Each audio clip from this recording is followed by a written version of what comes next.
Hello and welcome back to Visited by Voices Live. I'm Lauren. Thank you for joining me on a Saturday evening. Less going on this weekend than the last. Getting past the holiday with all my fingers and toes detached. I want to say hello to everyone that's joined already, and especially the new faces that have come on in. I really appreciate you coming on.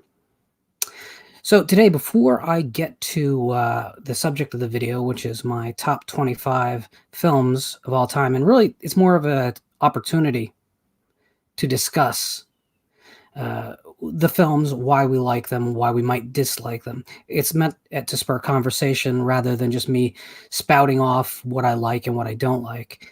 I actually don't have any affinity for list videos at all. You'll never catch me do a video listing my favorite Friday 13th in order, because you'll hear all that in the course of regular conversation. So why would I make a video that just gives you them in like some kind of sequential form?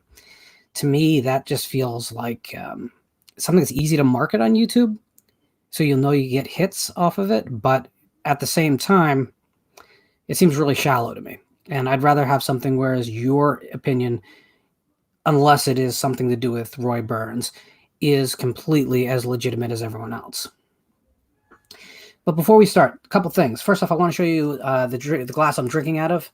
It is a Trolls World Tour cup. This thing is humongous. It came from the drive-in, where they're giving out this cup as regular larges just to get rid of them. And it becomes an instant collectible because it, of course, says it'll be in theaters on April 17th, which we all know did not happen. So rather than keeping it and selling it on eBay in years to come, I'm using it to drink out of, to feed the plants, to do all kinds of things until all the printing is worn off, like every cheap cup ever printed for Walmart. And at that point, I'll throw it out like everything else. Never said I was smart. Now, it's funny because Camp Crystal Lake Counselor 77 asked in the chat a question that I intended to answer at the beginning of this video kind of anyway. It says, what does it say about the business that in 2021, we will get sequels to the following franchises: Top Gun, Halloween, Scream, Ghostbusters, and Bill and Ted? So let me answer that via contrast. I was going through the archives, as I do way too often, and I looked at issue 18 of Fangoria from, my childhood.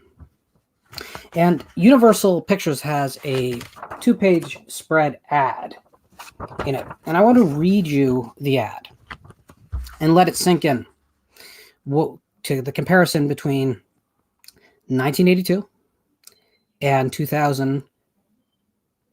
So the first page of the ad says, down through the decades, one studio has consistently produced the finest motion picture classics of science fiction, fantasy, and horror. The Hunchback of Notre Dame, 1923, Phantom of the Opera, Dracula, Frankenstein, The Mummy, The Invisible Man, Werewolf of London, Bride of Frankenstein, The Wolfman, Creature from the Black Lagoon, This Island Earth, The Incredible Shrinking Man, The Birds, Jaws. Now, notice that they were setting up a precedent that they are invested in genre filmmaking and proud of it. A double spread in Fangoria, even at this time where Fangoria was only slightly larger than a fanzine, was still an expensive proposition, but they were proud. So the second page reads, and now Universal Pictures, the biggest production facility in the world, presents the future classics. Now, guys, doesn't that sound like a pretty big claim? Could any studio today say, hey, we're releasing these 6 films this year. These are the future classics. Could anyone with a straight face say that? Well, what do they list with release dates? Cat People, opening April 2nd. I'd argue not a classic, but not too shabby. Conan the Barbarian, opening May 14th. Okay. E.T. the Extraterrestrial, opening June 18th. I happen to not like the film, but to say it's not a classic is a little bit ridiculous. Opening on June 25th, a film called The Thing. Opening October 1st, Videodrome. And opening December 17th, The Dark Crystal. With the possible exception of Cat People, which I think you'd be stretching it to call it a classic, they were right. They were right in their advertisement to say that they had future classics coming out that year. 5 out of 6.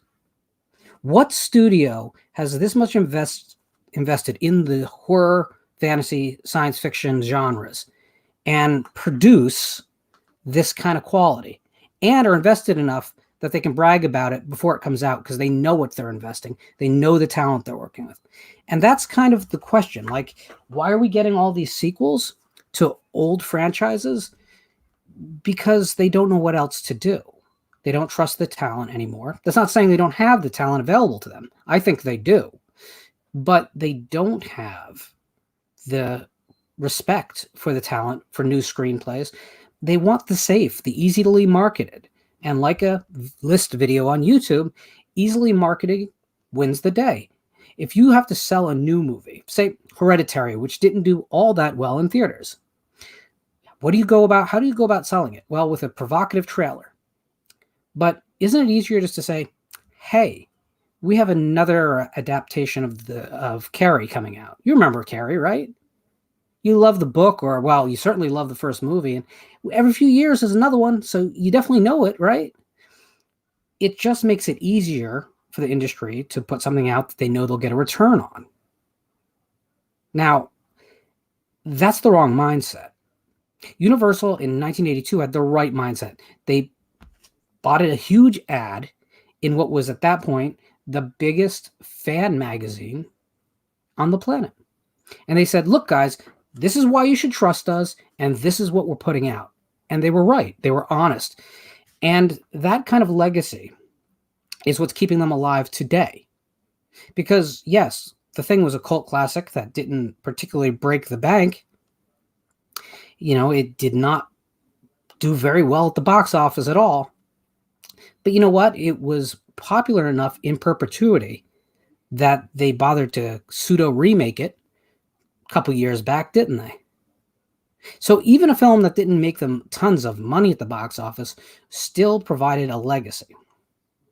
Flash forward to today. Do we have that same thing happening? Probably not. What are we going to see? Another Conjuring universe film? Does anyone break a sweat over the idea of another Conjuring universe film? Maybe we'll get The Nun 2. Anyone showing up to buy a ticket for that? And if you love these films, that's great. Hopefully you understand what I'm saying, however. It's not about the individual taste. It's about just the status right now of how these studios and Hollywood in general treats the horror genre, which is not very good. It's probably more marginalized today than it's been in at least 3 decades, even though you have television shows in the genre that are the top-rated shows for their weeks consistently. You have things premiering on Netflix that are runaway hits that get coverage everywhere. The genre has never been healthier for the amount of product coming out. But as far as those instant new classics, it's getting harder. And a lot of that is because of remakes and reboots and late-in-the-game sequels. You know, I'm not a comedy guy at all. Everyone knows that. But I wanted Bill and Ted to be the one that broke the streak and actually was a good, worthwhile later follow-up. And I can't even tell you exactly why, because I don't have any real fondness for the first film or the second film. But I always understood their appeal. I guess that's the best way to put it. I always understood who the audience for those films were, which is not usually the case with comedies. A lot of times I look at them and go, who really likes this Jim Carrey shit? You know? But I got it with Bill and Ted. I'm like, I know exactly who that's for. I can watch the movies. I might not laugh out loud, but I get it. It's fun. It's buoyant. So I wanted that. I watched the trailer for the new one, and oh my God, did it do nothing for me. In fact, the only thing it did was make me a little bit embarrassed for everyone involved. There's something to be said about youth films being made by young people and for young people. When you're making nostalgic films that are sequels to youth films, that's a pretty upward slope to climb. I just don't know if you can get up that cliff's face.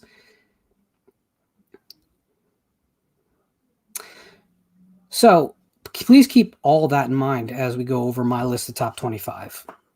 And keep in mind this too, my list changes all the time. Now, the top of the list rarely changes. They're kind of a lot more set in granite. That's not saying something can't come out and get up there. 2 films in the last 2 years have managed to break my top 10, but it had been many, many years since that had happened at all. Now this parts, the 11th to 25, now that shifts quite a lot. And it has to do with how I rewatch the films. Sometimes films get better in retrospect and sometimes they get worse. There are films that I don't watch a lot because I want them to stay at least the level they're at. I get worried that I will lose appreciation for them. But in general, the list is pretty stable.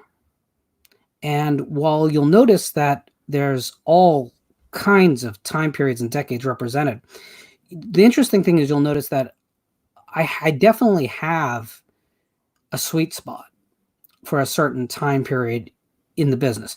And it's not probably what you're thinking, because I always am championing the 1930s. I'm always absolutely championing the 1970s. They're the 2 big, crucial decades, as far as I'm concerned, for horror.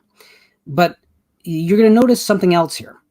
And I think it has a lot to do with when I first saw the films. Because these are not in any way the best films ever made. Now, well, one of them is. One of them, and it happens to be the top list, I will fight to my dying day to say that it is simply a masterpiece in every way. But I don't believe in perfect films, and I can point out flaws even in my favorite films. These are the films I get the most enjoyment out of, the films that I rewatch the most often, the films that have made me a better person for watching them. Now, it doesn't mean that the films are like full of virtue.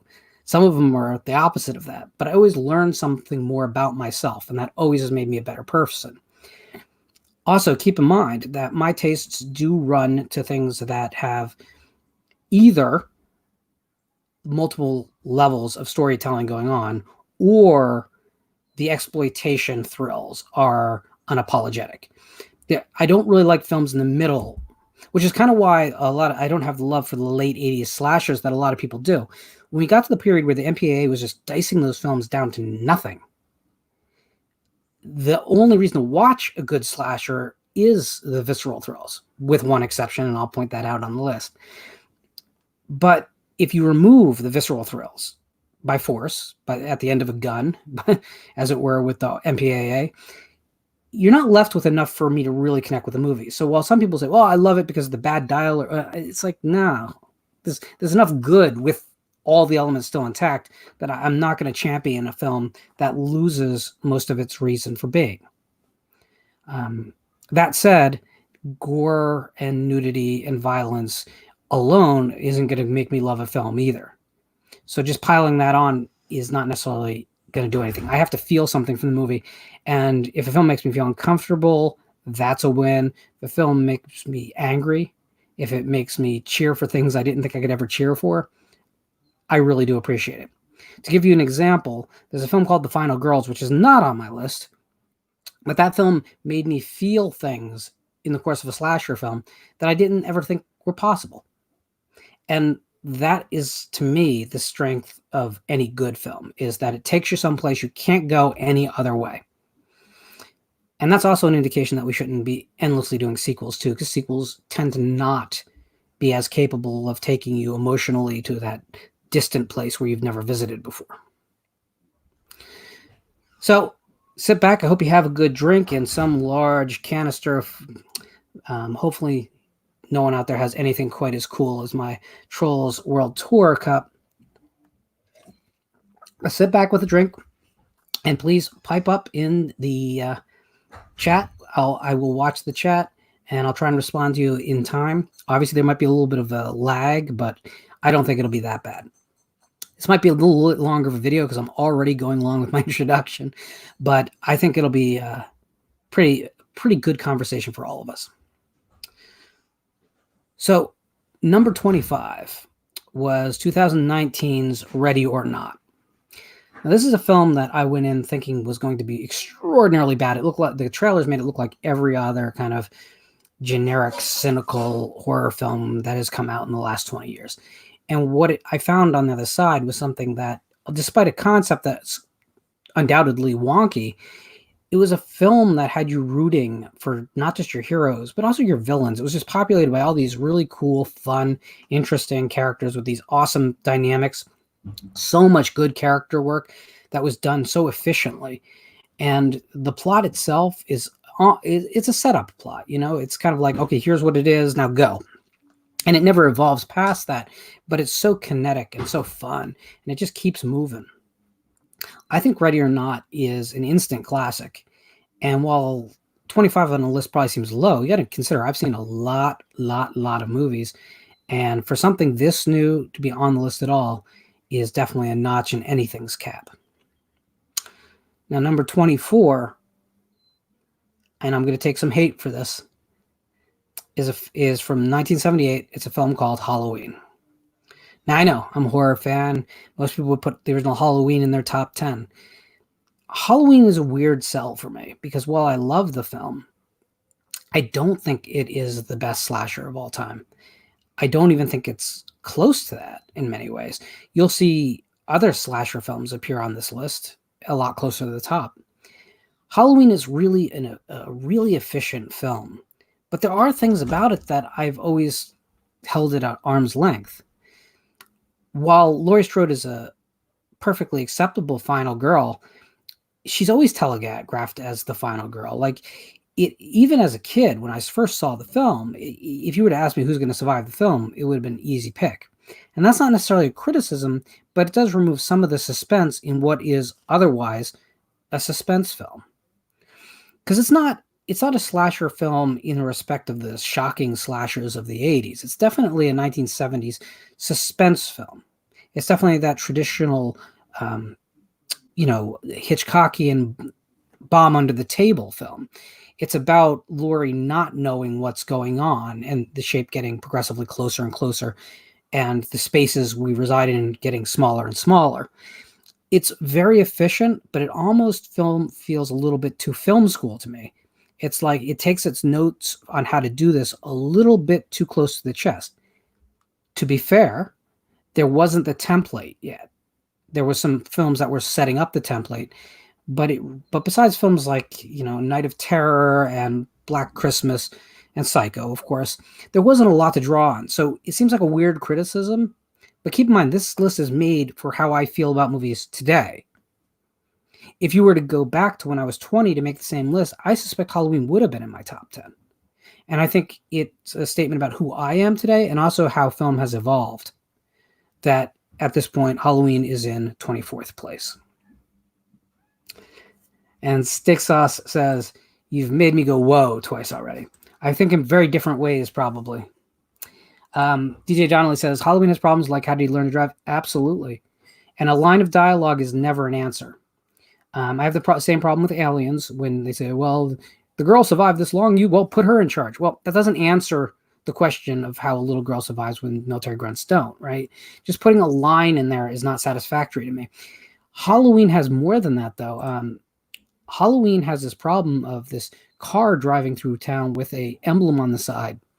Small town America, that gets noticed. It would not be as hard to find that car as apparently it is for those police. So there's things like that. There's also the fact that I think the kid, I hate to say this because they're beloved characters, but I think everyone is kind of over the top in who they are. All the characters are a little bit exaggerated. It feels very much like not quite a sitcom. It's not quite that bad, but maybe a soap opera version of what 1978 teens were, rather than the real thing. I mean, at one point, Laurie, like, after going to the window and maybe not seeing Michael down there, because her reaction is not the reaction you'd expect from someone who just saw a strange man in a mask in her backyard, right? But what does she do? She lies on her bed and holds a stuffed animal. I mean, can we possibly push a little bit harder on, like, oh, she's the innocent one? So I could pick on Halloween, but here's the thing. Halloween scared the hell out of me as a kid, and I like it to this day. I don't mean to downplay the fact that it's a great film. It's on my list of the best films. But yeah, I can't in good faith really find a place higher for it at this point. In number 23, I have 2000's Battle Royale. Now, Battle Royale is just, to me, it's an opera put on film. And the fact that it uses classical music predominantly in the film, I think shows that was pretty much their intention. It is light on characterization, but what it has is really well done. It is simply one of those amazing films that shot per shot really starts to develop almost a lyrical attitude towards its violence. And I think that Battle Royale is a film that has been so influential. It kind of like Die Hard, you know how in the aftermath of Die Hard, in its wake, you constantly had a lot of films coming out with, oh, well, this is Die Hard on a boat, or this is Die Hard on a helicopter, or this is Die Hard on whatever, Die Hard on the moon. But Battle Royale is that for the horror genre, or the dark fantasy horror genre, dystopian future horror genre, whatever it is exactly. Because we've seen that variation happen in films like Mayhem. We've seen it repeated, like take a bunch of normal people, put weapons in their hand and tell them they have to kill each other. Now, there had been a film called Mean Guns early in the 90s that I think doesn't get the notice that it should for kind of being the first to kind of do that concept, to take the most dangerous game and kind of make it multiplayer, as it were.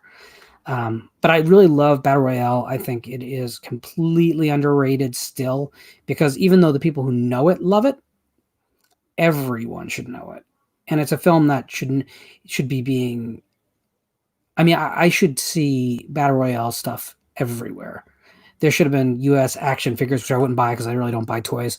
But besides t-shirts, we don't really see the merchandising of it that I think it really deserves, because I think it is just an amazing, amazing film. Now, the sequel is a different story, and we'll not be touching on that in this video, because that would take a few hours to describe why that thing fails.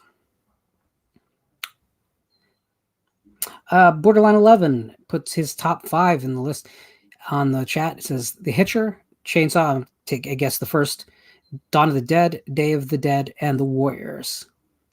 Well, sir, one of those films will be on my list. And guys, if you want to put your lists out, by all means do. Jamie has her top 5 as The Shining, Mulholland Drive, Donnie Darko, The Big Lebowski, and Ginger Snaps. So I'm going to explain right off the bat that The Shining is not on my list. And I love The Shining, but The Shining is one of those films that I cannot watch a lot. And part of my inclination is that if it's a film that I don't watch a lot, it can't possibly be more of a favorite than something that I find myself driven to watch a lot. But I do greatly respect The Shining, and it probably is in my top 50, but it just isn't in my top 25. And June says her top horror goes in reverse order: Nightmare Beach, Opera, Zombie Flesh Eaters, Hostel, and Alien. Well, one of those films will most definitely be on my list. So in number 22's place, a 1976 film from Pupi Avati called The House with Laughing Windows. Now, I'm a big Giallo fan, but I tend to like Giallos that are not just the Argentos. I like the key Argento titles just fine, but I think Avati and Martino and some of the people who only made one film and happen to be a Giallo, they don't get the respect they deserve, because there's so many great works that came out in the 70s and even late 60s. House with Laughing Windows is a really uncomfortable watch that really gets under, at least it gets under my skin, and it tickles my nerves in all the wrong ways, and I love it for it. It feels like what would happen if someone with more of a grindhouse and a art degree background were to try and make a Giallo. It's a fairly grimy, ugly film, as opposed to Argento's beautiful tapestries. But at the same time, it uses that to really become this kind of mad recipe. And you feel a little insane by the end of the film. It kind of is a disorienting masterpiece. So if you haven't seen House with Laughing Windows, which there's an out-of-print DVD, there is not yet a blue. I do recommend you finding it. I think there is a copy up on YouTube, and I think it does have subtitles. I think it's the subtitled version, not the dubbed version. All right. Steak Sauce puts his top 5: Return of the Living Dead, Superbad, Casino, Nightmare on Elm Street 3: The Dream Warriors, and Anchorman. So this is going to be a shock to most, and I know that Christian Hanna is not watching, but he'll be catching us on replay. Return of the Living Dead is a film I really love, and it's not on this list because it's in 26th place. It just missed my list. And I regret that in some ways because I do love the film and do watch it quite a lot. But it's always a surprising thing when you put the list together or revise the list to figure out what, and you kind of struggle like, oh, do I like this more than that? Do I really? And I was shocked, but, you know, Return of the Living Dead is one of those films that I always love, but I always question how much the music and the actors play with that. Because I love all the actors, especially the older actors, the adult actors, I think are just, they are phenomenal. They are as good in that as anyone is in anything, I think. I think they're amazing performances. And then the music is just formative for me. The Return of the Living Dead soundtrack is probably one of my top 10 most important records of my lifetime. All right. So in number 21 place. Now, remember at the beginning I said that this was a list of what I like, not of what's the best films of all time. This is a good illustration of exactly that, because I'm not going to pretend that this is even in the ballpark of great films, but I love it. I'm sure you had a film that, especially when you were younger, that you used to put on all the time and watch like every day for 2 months or something. Well, The Hazing is a film that I could drop the needle on at any point and simply watch, and I probably will. Only available on DVD, and it probably will never see another release. Hate to say it, but it's probably true. The Hazing is just an amazing film, known as Dead Scared in Europe. It's a small film with a great cast. Tiffany Sheffis is in it. Brad Dourif is in it. It's just one of those films that connects with me. It has the right sensibility. And yeah, it's snarky, but it's snarky without being cynical. And I find that really interesting because it's down to great writing and absolutely great performances to sell the lines that these characters are given. They're constantly approaching the uncanny with a very practical view of the world. And I think that that's a really fascinating thing. In many ways, it's kind of, it takes its format kind of from Hell Night in a way, but is more of a supernatural horror. It is a film that I would say is probably one of my greatest guilty pleasures. If you haven't seen it, please find a copy.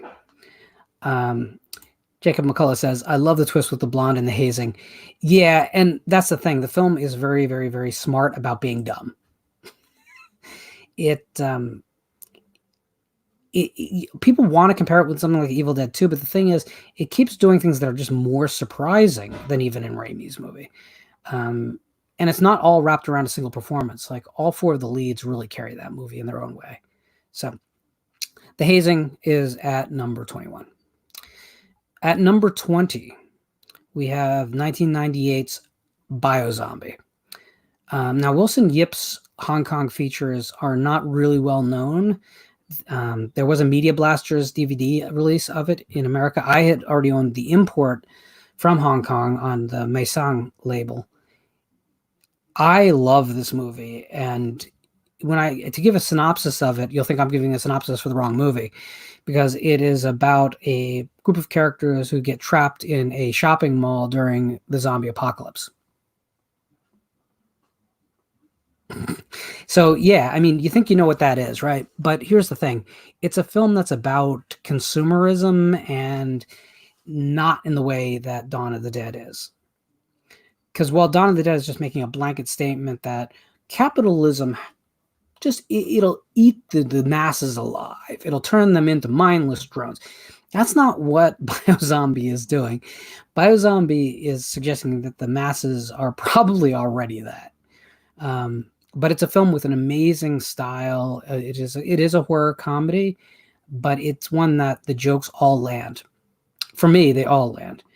I would also suggest if you do pick up a copy of this film, please go find the import. You can find them cheaply still. and you want the original subtitles that were on that original import. They're atrocious subtitles, and that's part of the fun of it. The movie is absolutely wild. It's about two bootleg movie dealers that have a shop in a shopping mall, and they sell bootleg movies that they shoot off the screen with a camcorder and then put onto VCD.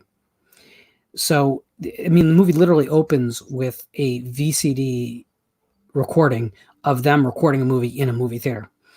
But those characters, Woody Invincible and Crazy Bee, are some of my favorite characters in all of cinema because they're just so.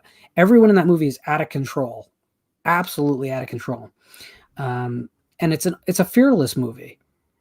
The zombie serum that's a military secret is hidden inside a soft drink canister. I mean, it's absolute blast from beginning to end, and it needs to be a whole lot better known in America.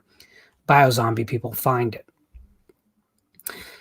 In 19th place is a film that you're all going to be a lot more familiar with, and that would be Lucio Fulci's The Beyond from 1981. I love The Beyond. The Beyond is one of those films that never perhaps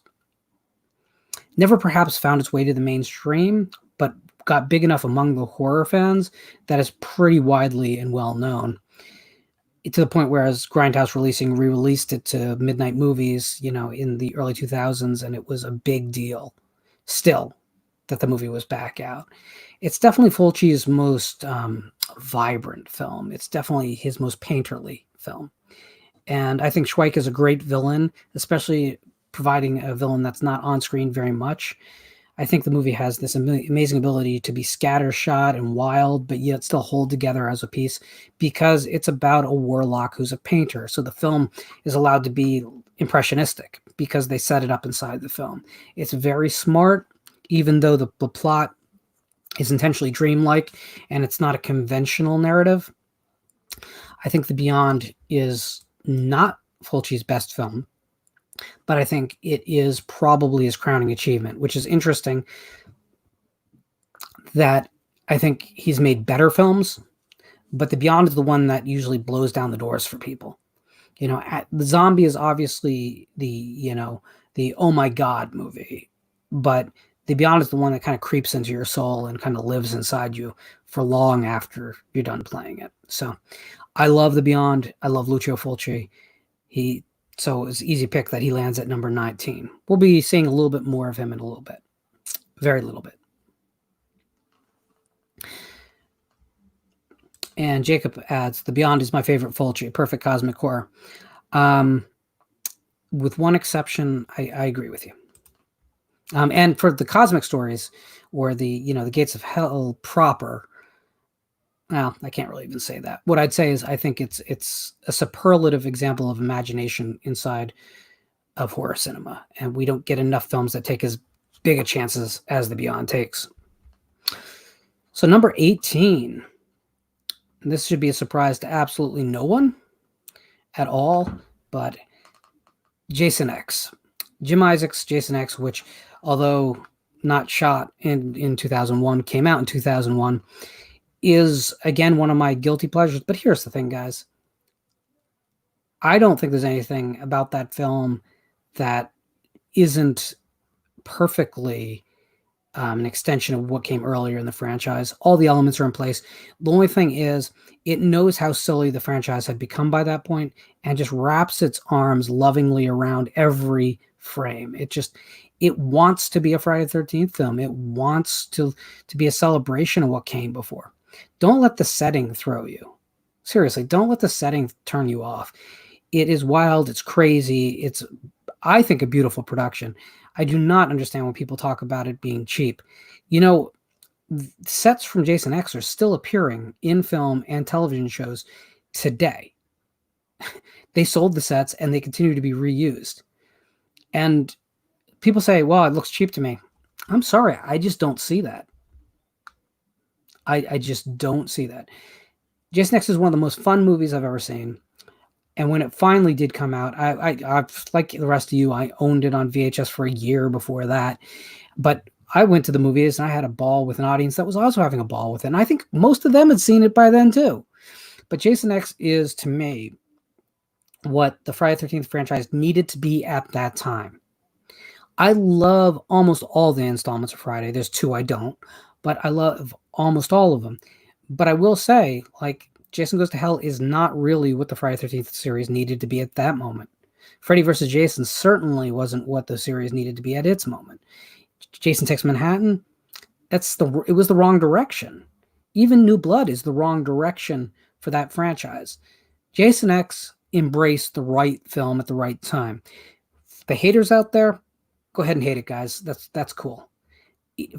Jason X has its own fan base that's an extension of, but separate from, the proper Friday fans, and I'm perfectly fine with it being there, because I think it's an incredibly solid slasher film.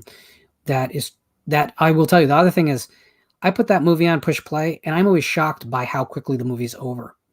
It's not a short movie, but it flies by because I'm having fun with all the scenes, and of course, Janessa.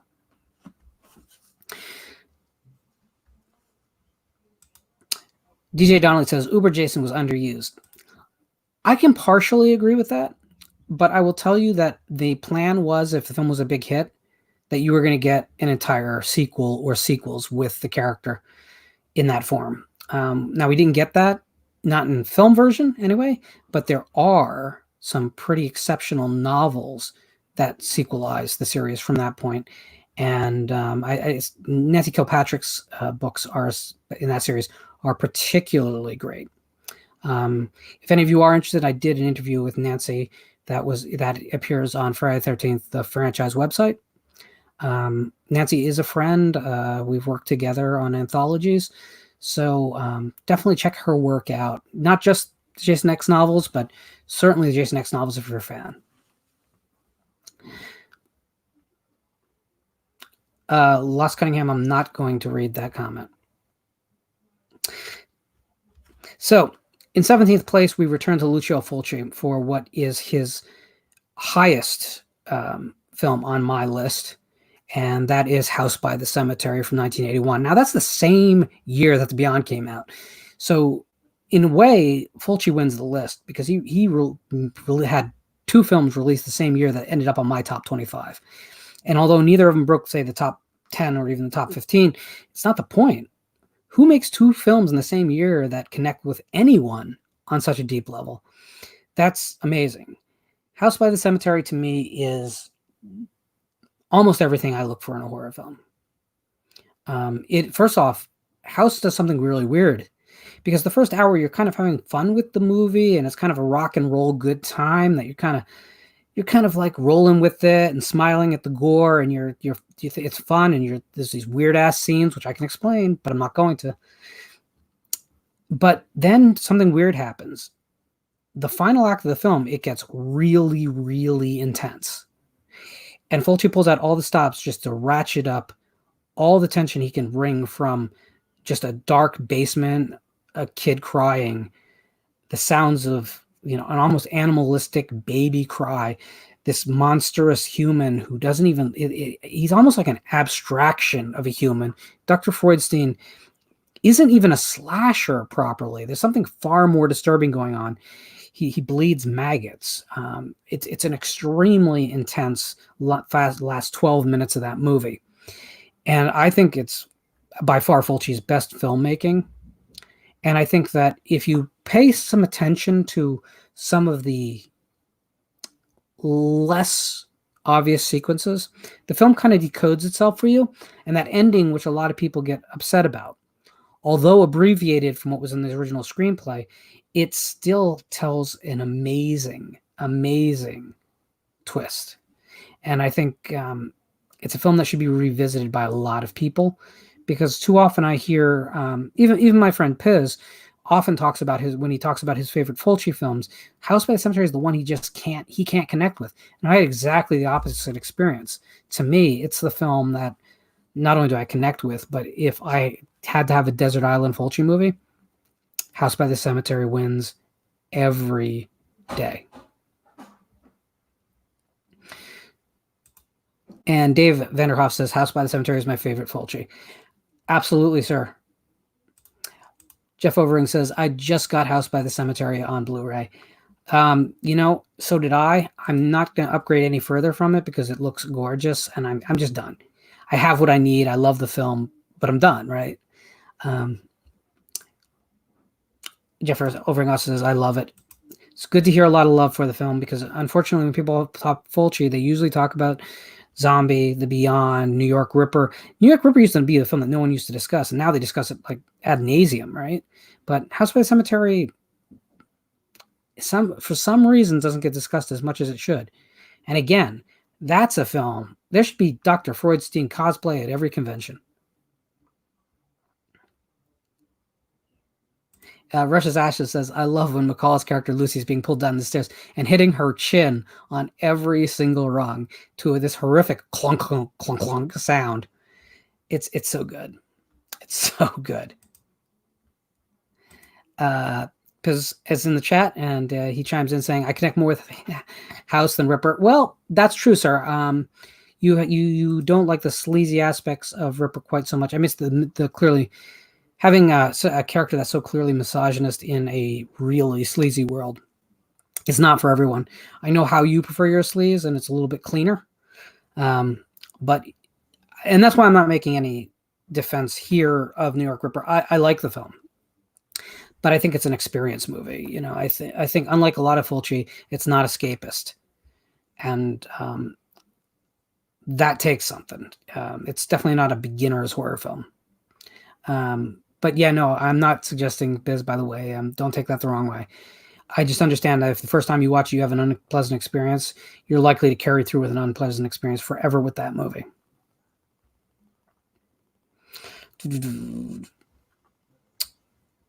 Lost Cunningham asks, is Barbara still going to make the list? Now, come on, sir. What do you think? We're still pretty low on the list. So Jacob adds, don't torture duckling, kills them both. Here's the thing. Yeah. I tend to think that movie doesn't get enough credit when we talk about top giallos of all time, but I wouldn't put it at the top of his horror films, even in the giallo world. And I kind of think that in a way, one on top of the other, or Lizard in a Woman's Skin, probably I might prefer slightly more. We can discuss that. It depends on how much psychedelia you like in your movies. I think Lizard, despite a clunky first act, is a pretty sublime experience.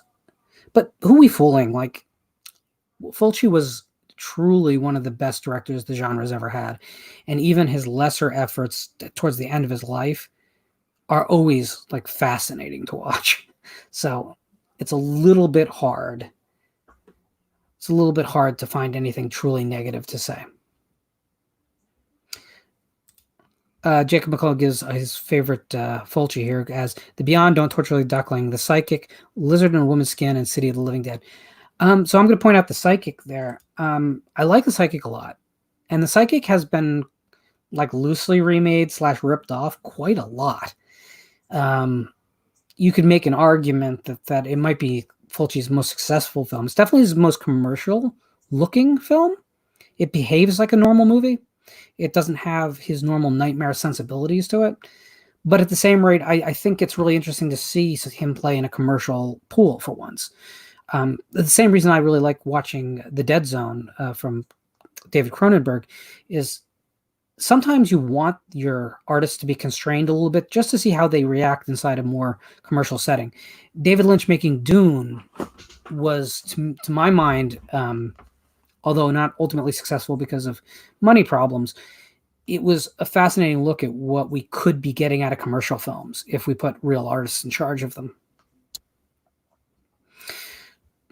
All right. So in number 16th place, we have another film that is a sacred cow, and a lot of people are going to find it surprising that it's this low on my list. But that would be 1974's The Texas Chainsaw Massacre. Texas Chainsaw is a film I can't even discuss how it's important to my development as a horror fan. It was forbidden fruit. For my 13th birthday, my sister rented The Texas Chainsaw Massacre, which we were not allowed to do. My parents were away. And we'd finally reached ages where they were comfortable leaving my sister and I for a day, one night, without having to go to a grandparent's house or whatever. And my sister, it was not my proper birthday, by the way. My parents did not go away on my birthday. I was not an abused kid. But it was close, and my birthday present from my sister was that she rented Texas Chainsaw, which she knew I was absolutely obsessed with seeing, but she knew them. The parents would never, they wouldn't break on it. They broke on a lot of movies, but there was something about the title and the reputation they would not break. So she made me wait because she was being cruel, and I thank her for that to this day. Till it was absolutely pitch black outside. It was a new moon, so there was very much ambient. There was almost no ambient light. We turned off all the lights in the house.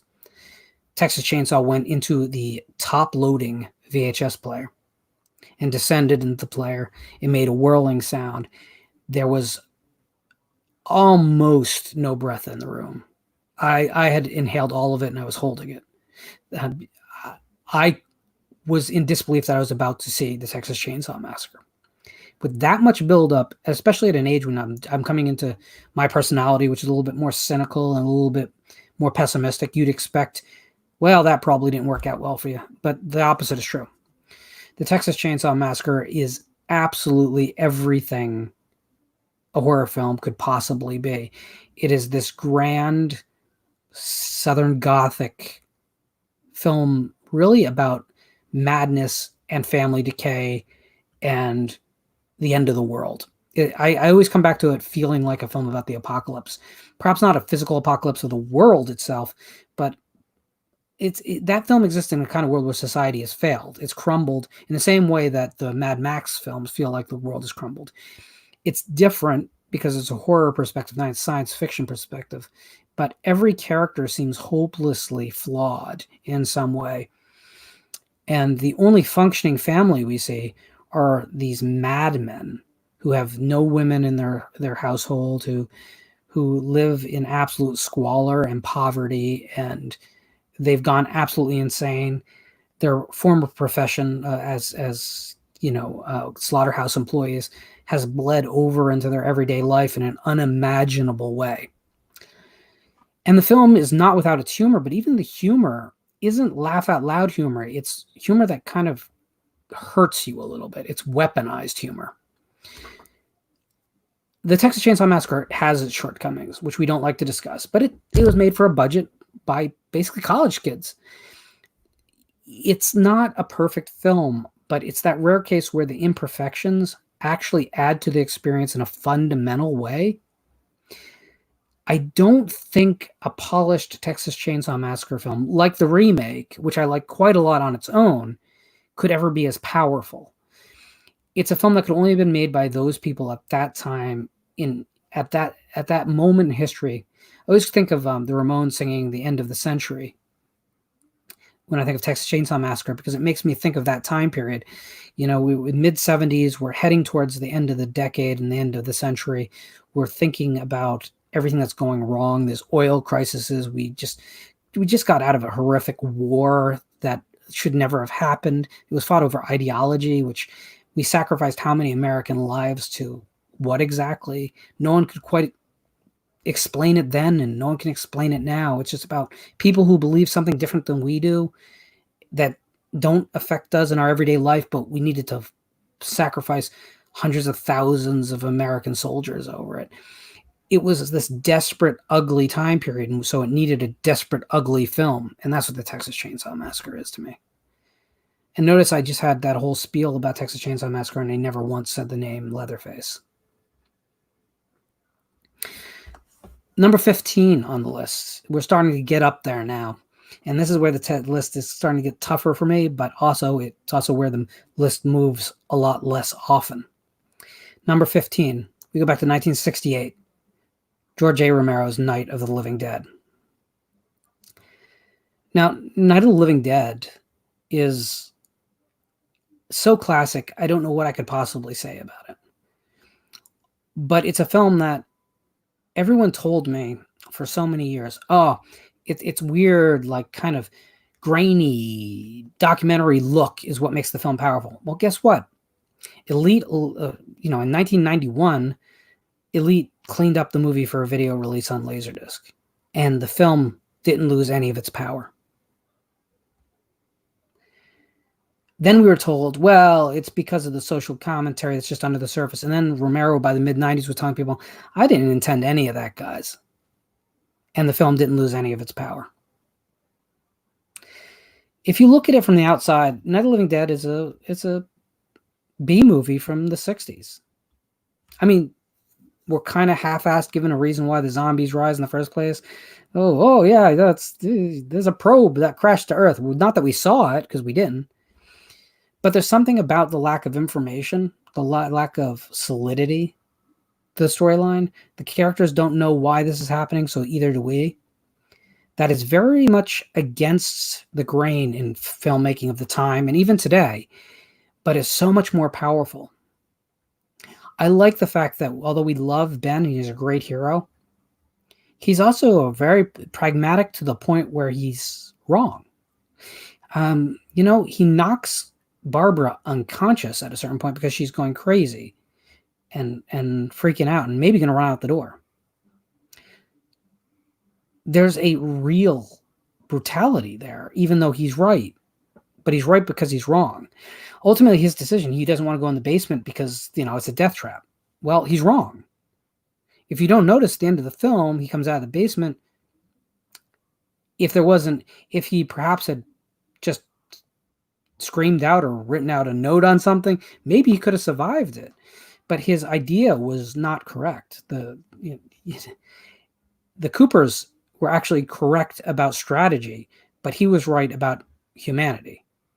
And unfortunately, his view of humanity didn't include that society itself was the problem. And that's what all zombie movies are really about. They're about the unwashed masses being inherently, about consensus, acting the same, the base needs making us worse and making us all kind of the same faceless monsters.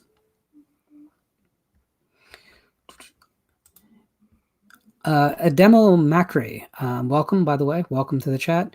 Welcome to the show. His favorite films: Eraserhead, Mulholland Drive, Hour of the Wolf, The Cook, His Thief, His Wife and Her Lover, and A Zed and Two Knots. The Thief, His Wife and His Lover. Cool ass variation on Titus Andronicus. I've always really liked it. I also like the fact that it fought the right battle with the ratings board. And when they couldn't win the battle, they said, okay, give us your NC-17. We're not cutting it. So, there's no way closer to my heart than fighting censorship, because censorship is my number one issue at all times. No one should ever silence another person's point of view. Ever. So, in number 14th spot, we have a film that has, in recent years, just kind of gone through the stratosphere, and I watch it way too much.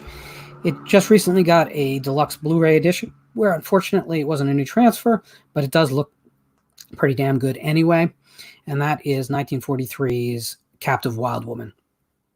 If you love B movies, you should love Captive Wild Woman. It has all the elements that made 40s B movies just awesome. They have all kinds of circus footage with lions and tigers. They have Aquanetta not really acting, just projecting herself in a way that I just don't think movie stars today can do. Like, her sheer presence makes the role work. And if you want proof of that, just watch the second sequel to Captive Wild Woman and see Vicky Lane try to do it. And just this intangible thing is missing. Captive Wild Woman is one of those movies I can watch, and admittedly it's 57 minutes long, but I can watch it at the drop of a hat at any point, and I will be smiling all the way from beginning to end every time. If you're worried about seeing it because you think it's old and black and white, let me tell you, it moves at an incredibly fast pace. There's always something exciting happening on scene. And the performances are worth watching. You will have a great time with it simply because it's a great classic Universal monster movie from the later period. It's definitely a programmer. It's definitely a UHF, whatever your local UHF channel was in the 80s that played horror movies in the middle of the day. It's that movie. But if that works for you, definitely check it out. And if you're not sure that would work for you, check it out anyway, because you know what? I think for the time period, there's nothing more fun. And Nica Mendez Santiago says, Scream Factory did a great job with the Ape Woman films. Her personal story on the commentary track of Jungle Woman is fascinating and heartbreaking. Indeed. And there is an issue of Fangoria, I don't know the number, but if you Google it, it'll come up, where they interviewed Aquanet, and you can hear in her own words. She was a really interesting figure with a strange story. Hollywood didn't completely know what to do with her.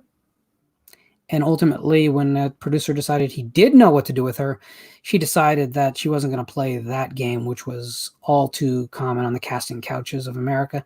So she left the business. And, good for her. Really good for her. She might not have been able to change the games like a Rose McGowan today was managed. Rose McGowan, think what you want, but she slayed a dragon. She's a modern day knight. Whatever you want to think about the movement post Rose McGowan or any of her indiscretions, I don't personally care if she got caught with cocaine going onto a plane. Reportedly, I don't care. All I know is that she made the world of cinema better by taking down Weinstein. Aquanetta didn't have that ability back in the mid-40s, but you know what? She at least was not willing to prostitute herself. So, you know what? She should be a hero for all of us as well. Sorry about my voice, guys. Let me take a drink. If you're wondering, I'm drinking a blueberry acai infused water. It's not caffeinated, so that's probably why my voice is going out, because I live on almost pure caffeine. So in number 13th place, we're also going back to the 40s. 1942's Cat People, produced by the great Val Lewton and directed by Jacques Tourneur.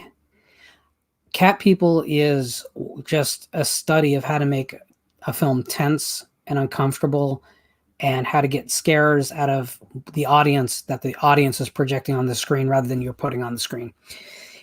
In a way, it's a radio drama that happens to be a film.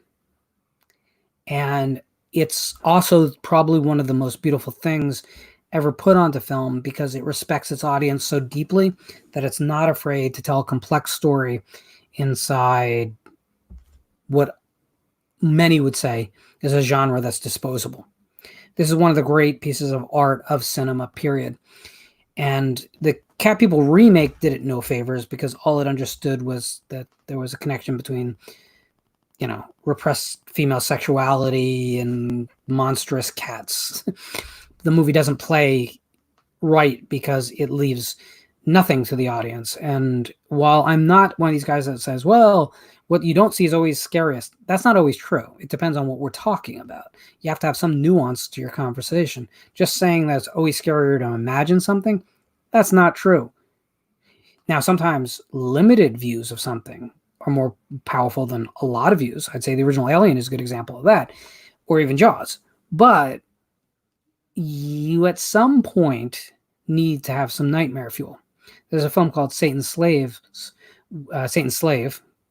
singular, not plural. The plural is the remake, that has so many technical flaws to it, but the look of the ghost zombie monsters in that movie are just pure unadulterated nightmare fuel. And that's a case where it's not, you cannot say if you didn't see them, it would be scarier. No, it is scarier to see those guys. Nica Mendez, I knew I was going to comment. Cat People is amazing. Leopard Man is painfully underrated in the Lewton canon. It is. The problem is the Lewton canon is so strong, period, that people are always going to gloss over something. And you're right, Leopard Man tends to be the film that gets the short stick. But I would also say that Isle of the Dead is something that should be discussed just a whole lot more often. But you'll find this, like even among the horror fandom that embraces older films, it's often difficult to talk about everything. So we tend to, how long do you want a conversation to go? Because I could talk Lewton all night. But Yeah, no, listen, guys, there's a box set that came out. I think it's out of print, but you can still pick it up fairly cheap, of all the Luton productions from the 40s for RKO. Just buy it. It's such an easy win. I mean, it's just all great films. The weakest of the bunch, I would say, is probably Curse of the Cat People, which is not a horror film. It's a fantasy film that happens to be a sequel to one of the greatest horror films of all time, which I think they just wanted to make that movie and they just attached it to the title to get it made. Oh, so I've been waiting for this. Jacob McCullough gives us his top fives: Black Sunday, Trouble Every Day, Habit, Cat People, Kero, Haxan, History Through Witchcraft Through the Ages, The Beyond, Alien, Hour of the Wolf, and Oregon. Oregon! Wow, I wouldn't have seen that coming. That's definitely that's pretty particular to taste film. I can't say I'm a huge fan, but it definitely left me with memories. None of them particularly pleasant. And I mean that in the right way, not the wrong way. But it's good to hear that, though. I love when people will just completely champion a movie that no one else champions. And Oregon would be definitely one of those movies. Jacob McCullough disagrees with me. He says Ghost Ship is the weakest. Maybe. I think Curse of the Cat People always just disappointed me because of what it is rather than what that title makes me want it to be. And maybe that's unfair, but it's hard for me to get over it. Hard for me to get over it. So, number 12. And this actually makes a kind of nice segue. So, Jacob McCullough's number 1 is my number 12. Black Sunday. Mario Bava's 1960 masterpiece. Starring the amazing Barbara Steele in the role that really cemented her place in cinema history. So early in her career, she's so amazing in it. Everyone is very good in the film, but if anything burns into your psyche for all time, it is Barbara Steele in the wonderful dual role. It is a little stagey by today's standards, but I really love that about the movie. I love that it feels like a 1960s production. It's a little melodramatic and it's a little over the top at times, but it's the most gothic thing that's ever been made. Every goth kid at every Hot Topic everywhere in the world should be worshiping at this film's altar. It just drips with this kind of gothic soap opera feel, but this is the film that Dark Shadows wanted to be. But it's the real deal, and it's amazing. I own Kino Lorber released both the US AIP cut and the original Italian cut. I own both, and I love both. This isn't a case where you go, well, the American cut it's shorter, it's cut, it has the little bit of gore that's there is removed. Yeah, but it's how I grew up watching it, and it's kind of that cut is kind of spellbinding in its own way. I wish they'd actually packaged it as double disc with both films in it, so I could only have bought one. That would have been nice, but you can't go wrong with Black Sunday at all. It's simply a masterpiece of the highest order. And honestly, from here on up in my list, it's so tough. Black Sunday is a film that I feel like should be higher on my list. But again, when compiling it, I couldn't quite get it higher. But at this point, we're talking about films that I will die on the hill for any of these movies. So don't think that 12 is low. 12 is right where I think the film needs to be. So number 11. Oh, before we do that, Nick Mendes says Barbara Steele in Black Sunday is fantastic. I also love Nightmare Castle, which for me rivals Bava's masterpiece. Yeah. You see, I'd have an entire series about Barbara Steele's films, and I can get very passionate about. I think The Ghost is great. I think The Horrible Dr. Hitchcock is great. For her American work, I think The Pit and the Pendulum is great. But I was trying not to let it just be. I'm always worried that I can just be bewitched by an actor in a role. And Steele is certainly one of those actors who can just make the film great just for her, right? But for me, Black Sunday just has all the elements that I just love. There's another Barbara Steele film from much later called Curse of the Crimson Altar, or the Crimson Cult, depending which continent you're on, which is a whole lot less successful, but it has the kind of late 60s swinging feel to it. And I kind of love that movie just as much in some ways. But if I had to pick a favorite Barbara Steele movie, it's always going to come out to Black Sunday. Always. Oh, Lost Cunningham has put up his favorite top 5. Demons, The Texas Chainsaw Massacre Part 2, The Wraith, The Gate, and Wild Zero. Dude, Wild Zero. Love it. Love Wild Zero. A transgender rock and roll biker zombie movie? Seriously?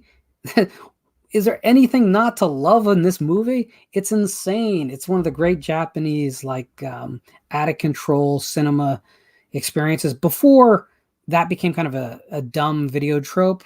Like today you get like Machine Gun Girl and Frankenstein Girl versus Vampire Girl and all that stuff.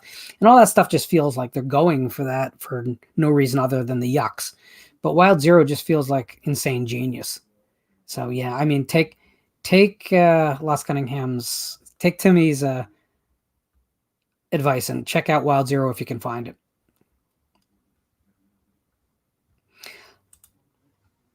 Crimson Cult commits the crime of having Karloff, Steele, and Lee and not teaming them up.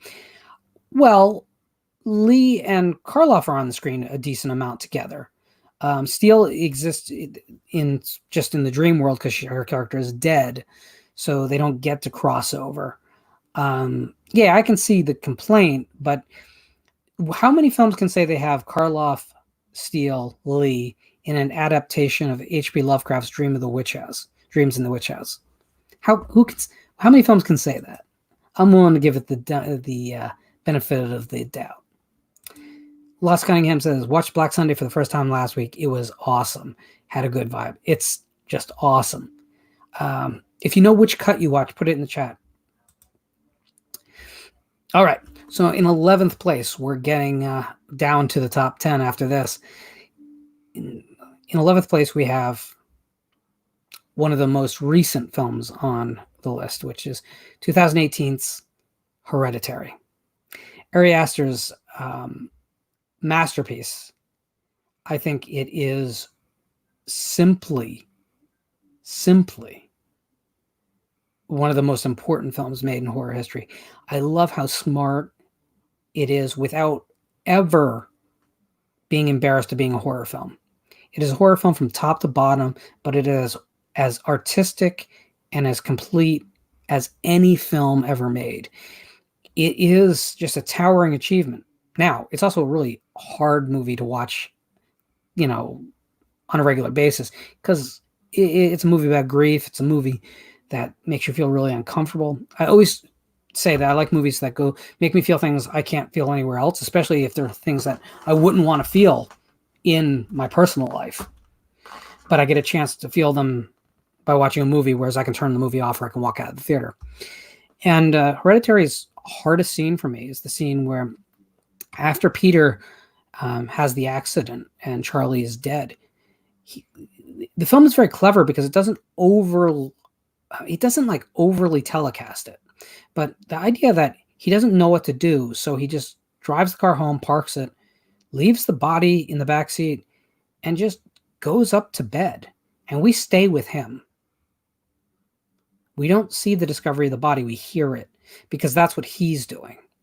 He hears it, and you're feeling just like this tidal wave of complex emotions. Like you feel actually horrible for everyone involved, and you're kind of empathetic to everyone, like the mom discovering her daughter like that. Oh my God.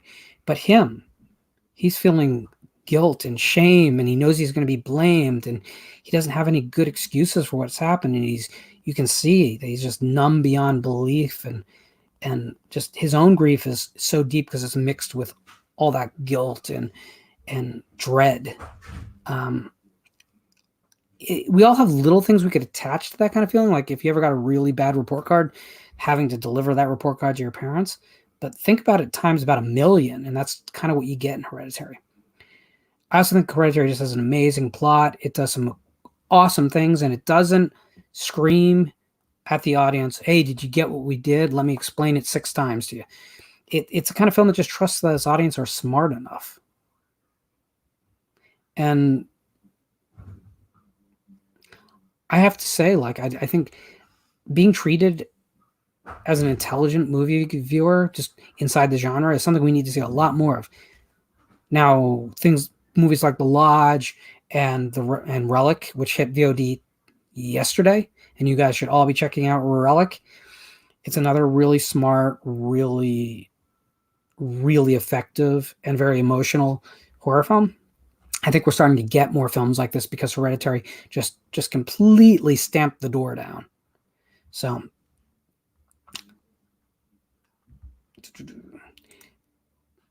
Jamie says, Hereditary is one of my favorite movies of the last decade. The detachment, the isolated mood, really great. Jacob McCullough says, the scene where Gabriel Burns reads Charlie's book and freezes on the last page she ever drew is devastating. Right. And you know, it's like, again, horror is about a range of emotions, right? That emotion right there, that deep onset grief, you couldn't get in a regular drama. There's something happening that is more complex, and he's also very suspicious of his family. He knows something weird is happening. He's the only character that has the information about the desecration of the grandmother's grave, for instance. So it's all kind of building emotionally for every character in that film. And we get our moments with every one of those characters to see how they're perceiving these horrific events. It's just so, so good. And Nick Mendes, you are in for such a treat. I saw Relic at the Drive-In. I don't know if you watched last week's episode of the show, but I can't say enough. It's easily my favorite film so far of this year. So I'm really, really, really looking forward to hearing what you have to say about the film. Jacob McCullough says, there are a lot of hidden clues in that movie. Rewards for rewatching. Oh, you're telling me. I'm still discovering stuff from that movie. In fact, you know what? I don't think I can. Okay. All right. So, number 10 place. We're in the top 10. Number 10 is a film that's right above my head. 1980s Friday the 13th. Now, it's worth saying that Friday the 13th is not, while it is a professionally made film in every regard, and it's actually much better made than people give it credit for, it's not master filmmaking. It's not trying for what Hereditary is trying for. But what Friday does so exceptionally well is cast a mood and atmosphere over a very basic, simple story. It's the perfect encapsulation of the campfire story. You know, the urban legend that's been retold and retold and retold. It feels dark and menacing, even when there's nothing on screen that particularly is. The larks yelling in the distance of the lakes, the splash of a water snake entering the lake. Those are the moments I really love about Friday the 13th, more so than the murder sequences. I think the movie is at its best when it is setting you up to feel uncomfortable. I absolutely love, when the rain starts, that moment, whereas we just get this long hold on the lake as the rain just begins to fall and the sounds change and the lighting changes. No modern slasher would spend the time on atmosphere like that. And yet Sean Cunningham does not get the credit for what he's done with the film. Friday the 13th's tagline on the poster was a 24-hour nightmare of terror. And that's literally what the film is. The film is the nightmare remembrance of our surviving character. And it's all very impressionistic because she's a painter. She's an artist. She draws and paints. So we see the film through her eyes, and it's very impressionistic. At that final chase, can you imagine one of those like post-Scream slasher films ever just fading from a character running to a shot of the full moon to an extreme close-up of a character's lips mouthing, "Kill her, mommy"? Of course you can't, because it's so much more about that point of view. It's from Alice's point of view. It's her remembering the madness. It's so much better of a film than its reputation. Friday the 13th is a lot more than just a body count thriller, and yet it's, in a way, the perfect body count thriller.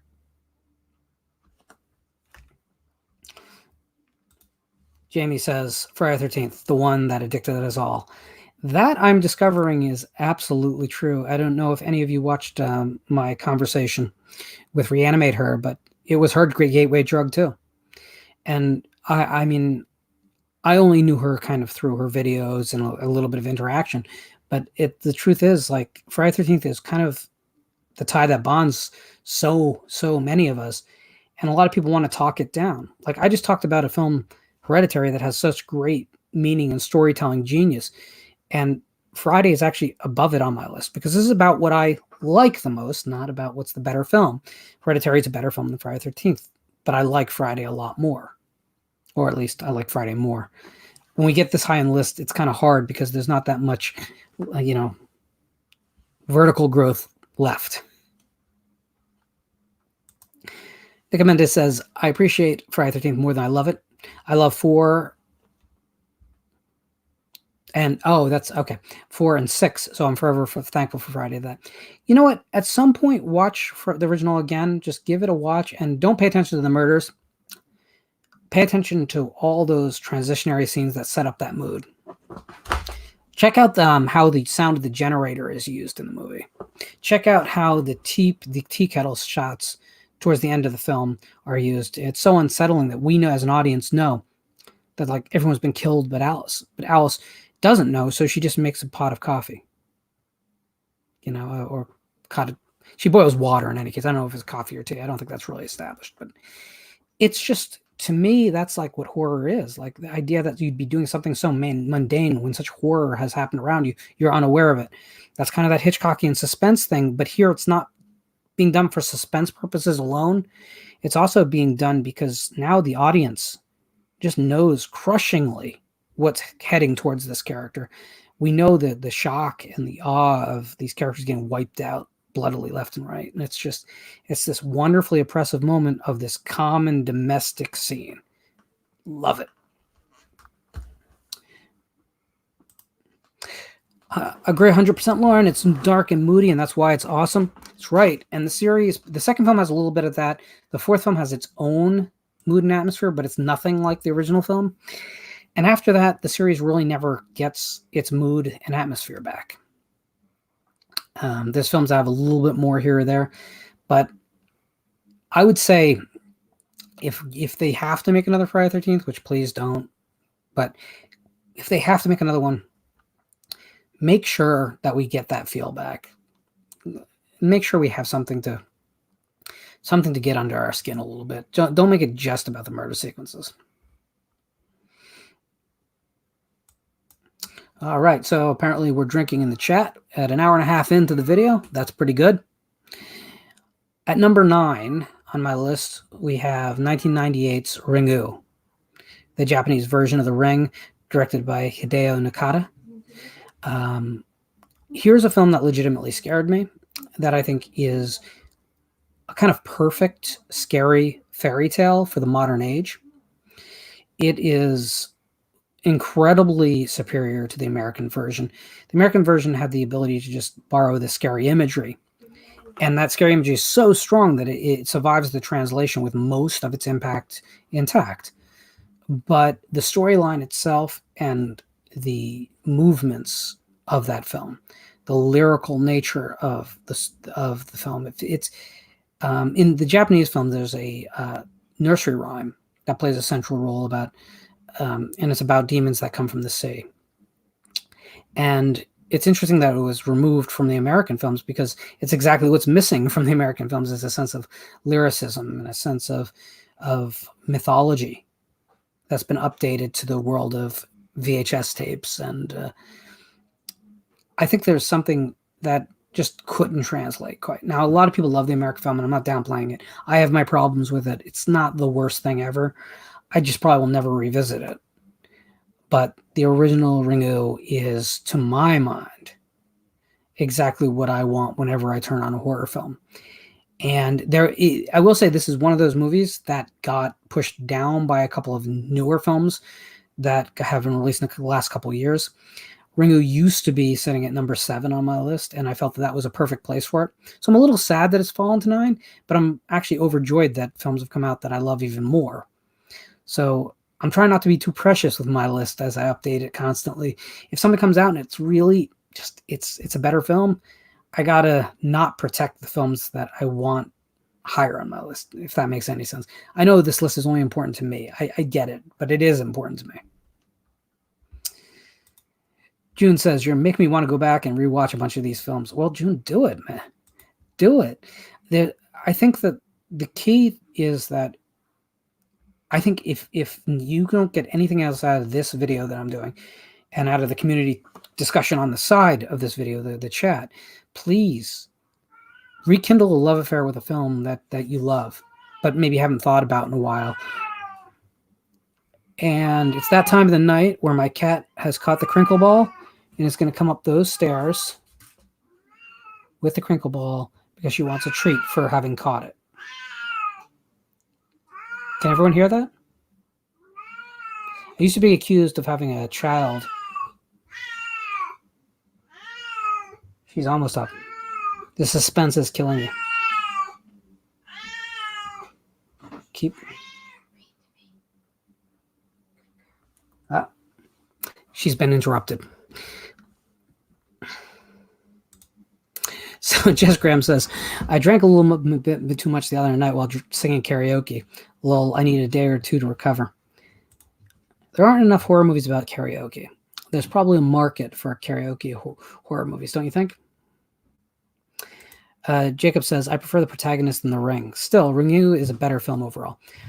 Oh, you see, I can't agree with that. I think Naomi Watts is a great actress, and I think that she did as well as with what was there. What I don't like about it is that her character is just following leads that are left like Scooby-Doo clues. I mean, Samura, which, by the way, but just making a Japanese family living in America. Don't change Sadako into Samura. That's just so lame to me. But anyway, she literally at one point paints a tree in fire. so as a clue. I mean, it's just, to me, it's like it's just dumbed down a little, and it unfortunately dumbs down the character because she's forced to follow those clues rather than what we get in the original film, whereas it takes a little bit more of piecing the pieces together properly. But I do think that Naomi Watts is a great actress and she's good in it. It's just, I think the material kind of fails her, and it just makes me kind of crazy because the material existed. It was already better. I will say I saw the film right when the remake was coming out. There was a theater in Manhattan that put the original back on the big screen, so I was able to see it in theater. And the audience was so incredibly shaken by the film. It was really, really rewarding. My first viewing of the film was on VCD, an import. And I remember watching that film and going, I didn't think a movie could make me do that anymore. Because it scared me. The film legitimately scared me. And I just, as an adult, I didn't see that happening ever again.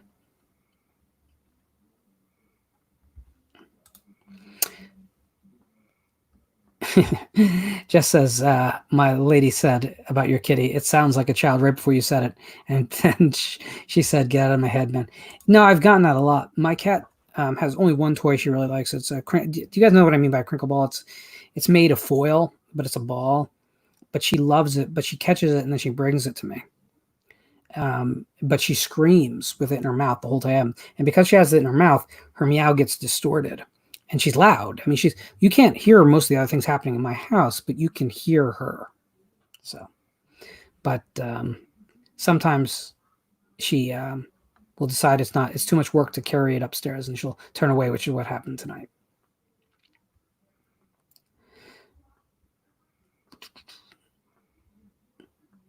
So Griffin, and hello, welcome to the chat. He says, I adore the original Ringu. I only have one issue with the film, and is a key moment that has a very poorly out-of-place sound effect added to the scene. I don't know what in particular you're talking about. I'd be happy to revisit the film, have an excuse to revisit the film, just to listen out for a sound effect that's out of place. I didn't buy the Arrow box set, and I should have. I recognize that money was a little tight right when it came out, and the box set was limited, which I don't understand at all why that would be. But I love Ringu, obviously, and I love Ringu Zero Birthday. I think Ringu Zero Birthday is one of those really underrated gems. The last 12 minutes or so of that film, I think, are absolutely terrifying as well. And that's after you've already established all the lore and people have gotten very familiar with Sadako and what Sadako does. But that movie still pulled it out. It's great too, because it's more of a coming of age drama with a couple scary scenes. And then it decides in the last 12 minutes, it's going for blood. And it's just, to me, it's not on my list, but it's probably on my top 50 though. I'd have to look, but I think it's on my top 50. But I think that movie's really worth it. Ringu 2 is the weak peg of the original trilogy for me, though I still like it quite a lot.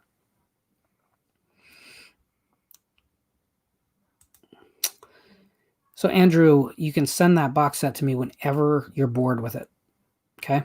Okay, man? I appreciate that.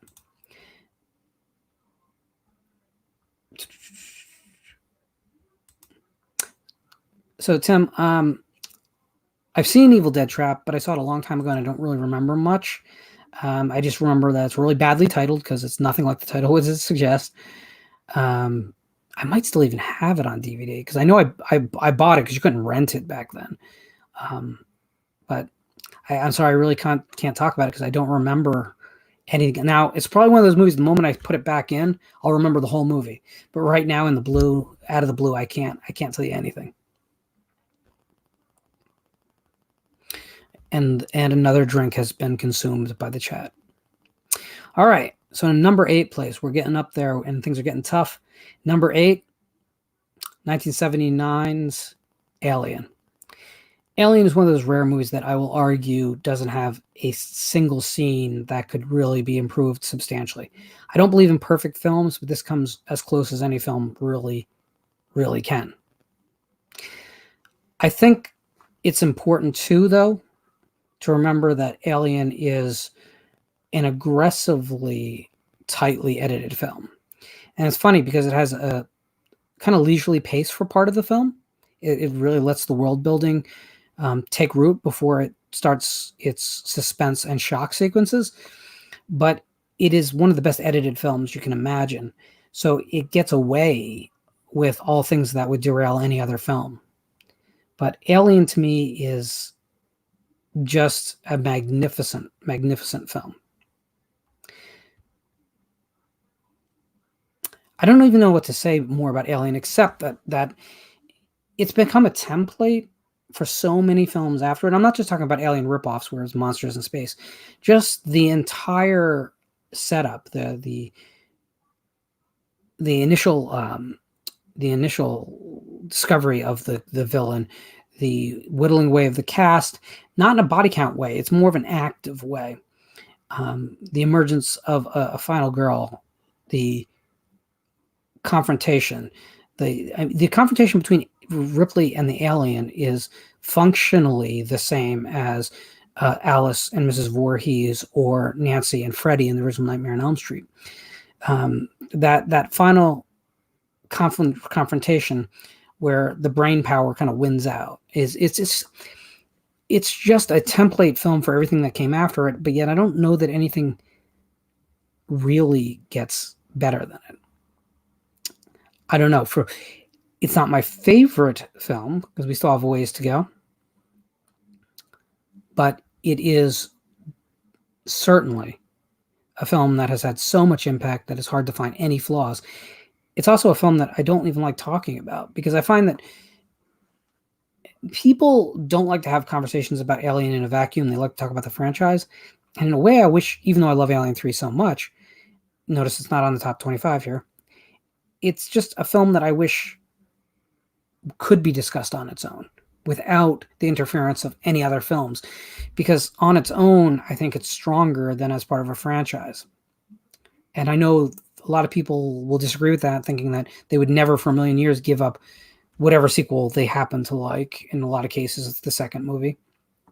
But for me, Alien stands so far above the rest of the series, even Alien 3 again, which I love, that it's difficult. It's difficult for me to really talk about it. So Jacob says, Alien is king. I don't hate Aliens like Lauren does, but the fact that fans say it's on par with the original is baffling to me. Alien is a masterpiece. I agree. It's simply one of those moments in film history that everything came into line, and the right director at the right time with the right story, with the right cast. I mean, nothing's wrong with that movie. Miniatures have never looked better. I mean, I think Aliens miniatures look better than Blade Runner, and everyone always talks about Blade Runner. Blade Runner looks awesome, don't get me wrong. Alien feels like a complete world.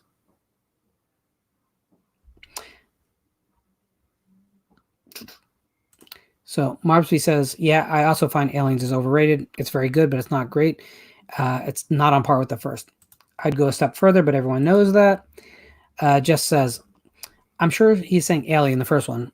I, however, like Alien, Aliens 3, maybe even better in some ways. Don't kill me, Lord. Well, I would never kill you anyway. And again, differences of opinion are good. It's good for the community, certainly. I would say that I think if you're not a fan of slow burn, that the first half of Alien probably is somewhat off-putting to you. And I don't mean to put words into your mouth, because like I always hate when people tell me why I don't like movies or why I do. Dude, you don't know my head. I don't mean to do the same to you. But Alien is just a film that I find so few flaws with. The only one I can see people having an issue with is maybe the pacing in the first half. But see, I love that stuff. I love living in a world for a while before things get started. So, I don't know. So, Nick Mendes says, Alien is the only film in the series I love without reservation. Lean, Luton-esque, and then pop. Yeah, I can. Also Bava-esque. So it's like right in our wheelhouse, right? Because Planet of the Vampires was obviously just such a huge influence on it. Marsby says it's entertaining, but I think there is little depth to the film. We're gonna agree to disagree on that one. All right. So number 7. And I've already noticed, if you see me uncomfortably look down at my list, so I've noticed I've already made a mistake, which I'm going to have to fix in a moment, but it's an easy one to fix. So in number 7 place is the most recent addition to my favorite films on the entire list. And it's a film I've talked about a lot on this channel. It's a film that I'll never stop championing. And it's a film that I'm going to once again suggest all of you check out if you haven't, and that is 2019's Game Over. Ashwin Saravanan is just an amazing Indian director who is a genre guy. I've been lucky enough to correspond with him. He has told me that he intends to make films in a variety of genres, but he will never abandon horror. He's an amazing talent who tells multi-level, complex stories in emotional and creative ways. And while it's possible to watch Game Over and start to make some kind of algebra in your head, well, if you combine this movie and this movie and this movie, you end up with Game Over. The truth is, Game Over is better than any of those films, any of them. It is simply a masterpiece. And it absolutely guts me. It absolutely kills me that because of its nation of origin, because of its lack of profile in America, that people are not seeing this film more often. Taapsee Pannu's Swapna is my favorite final girl of all time. She's just the best. She's a character that has to fight off the villain. And those of you who know the film know I'm being a little cagey with this, but needs to fight off the villain in a wheelchair because she's broken both of her legs. You know, you can't say that about most final girls in film, that they're that disadvantaged. Don't Look Now is just superlative filmmaking. Just superlative. And if you do watch it and feel like you might have missed something, it's okay. Watch the film again. Pay real tight attention to both the credit sequence and the sequence where Swapna visits the tattoo parlor. And then get back to me with any questions you have. Timmy says, this chat is getting kinky. Well, you know what? I wanted to build a close community. So how close, that's up to you guys. Number 6 on my list. Brian DePalma enters the list with 1974's Phantom of the Paradise. So Phantom of the Paradise is not properly a horror film, although it certainly lives in the genre. It's just it's a lot of things. It's a fake musical. It's a rock and roll film. It's one of the ultimate cult experiences. It has Jessica Harper from Suspiria and from Shock Treatment, the sequel to Rocky Horror. It has the great Jared Graham as a character named Beef. It has all kinds of great 70s rock and roll. It tells the Phantom of the Opera story, but then combines it with the Faustian legend. It has lots of split screens and not digital, but optical trickery in the film. There's an amazing score by Paul Williams, who's also in the movie and in a key role of Swan. The film opens with narration by Rod Serling. I mean, the Phantom of the Paradise is just kind of a perfect movie watching experience, even though the film is far from perfect in many ways. It's just amazing. I remember my first encounter with Phantom of the Paradise. It was the first time I saw Terror in the Isles. And there's a musical montage at the end of that film. It's one of the goofiest moments in the film, by far. If you haven't seen Terror of the Isles, it's a movie made up of clips from horror movies, and it's narrated by Nancy Allen and Donald Pleasance. So it's an awesome thing.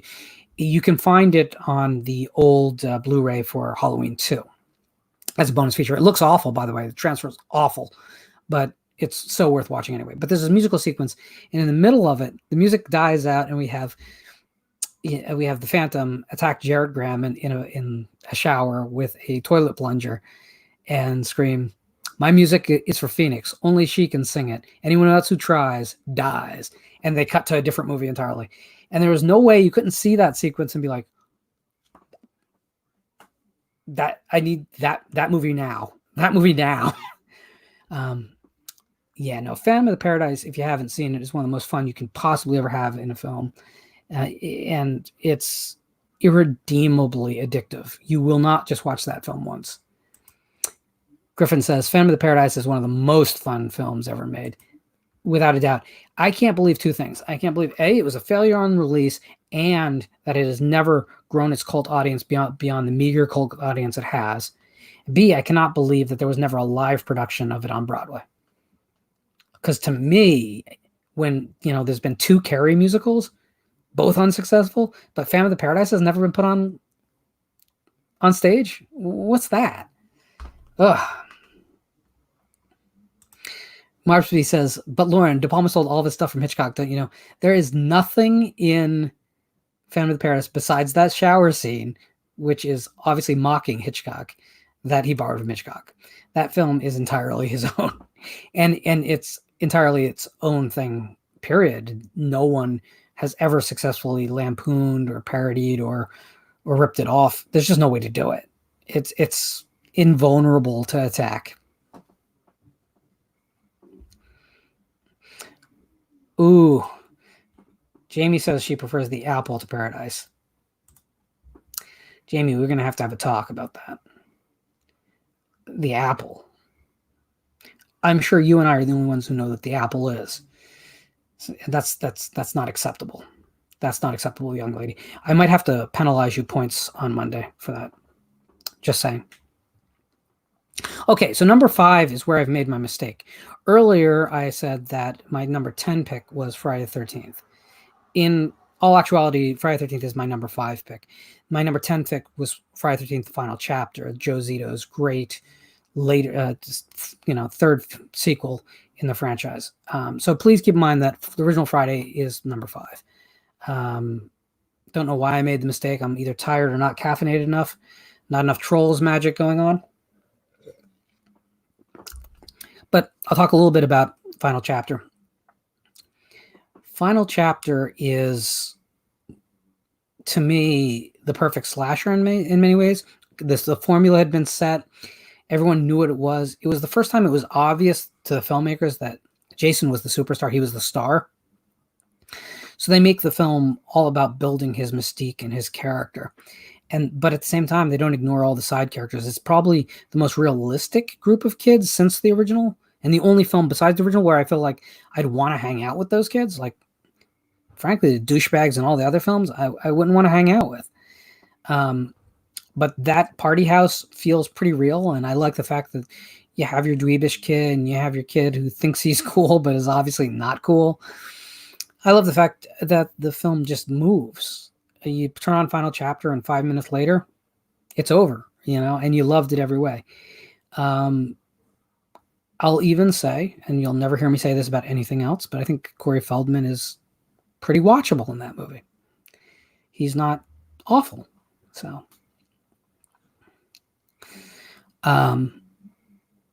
so the other thing I'd say is that Friday, the Final Chapter, was a really important film for me growing up because I had pestered my parents to take me to go see Friday the 13th Part 3 the year before, and they, in no uncertain terms, said no. I was very young, knew what I liked already, but there was no way they were taking us, me and my sister, to Friday the 13th. But the next year, another Friday was out, and I was aware. So I started pestering, not gaining any traction. But then I thought of a different avenue, a different tactic. I went to my grandmother. I was always her favorite grandchild. The house behind me was her house. There's a reason I'm the one in it now. Sorry, Bonnie. And when I asked her, she asked my parents. She did the right thing. And they said, well, if you want to go and take them, but you're going to be responsible, and you'll have to explain anything the movie puts on screen. And my grandmother took me to go see Friday the Final Chapter. And my mind exploded that night. I could not believe how much I loved every moment of what was going on that screen. It was how I wanted to spend every waking moment of my life. If before this I liked monster movies, now I was a horror fan. This was the turning point. There was no going back after the Final Chapter in the theater. Zero. Every moment from that night is in my mind as clear as day. I don't have a great memory, but I remember everything about that night. I remember the ride home. I remember walking in. I remember being in the foyer of our house and my mom on the steps, and she's saying to my grandmother, how bad was it? And my grandmother saying, it was an awful film, and I was worried they were going to get an education, but they didn't. It's fine. I did get an education that night, just not the kind they thought I was going to get. The education was in what I wanted to spend my life chasing, and that was I wanted to be able to make people feel what Joe Zito and the cast of Friday the 13th Final Chapter made me feel on that night so long ago.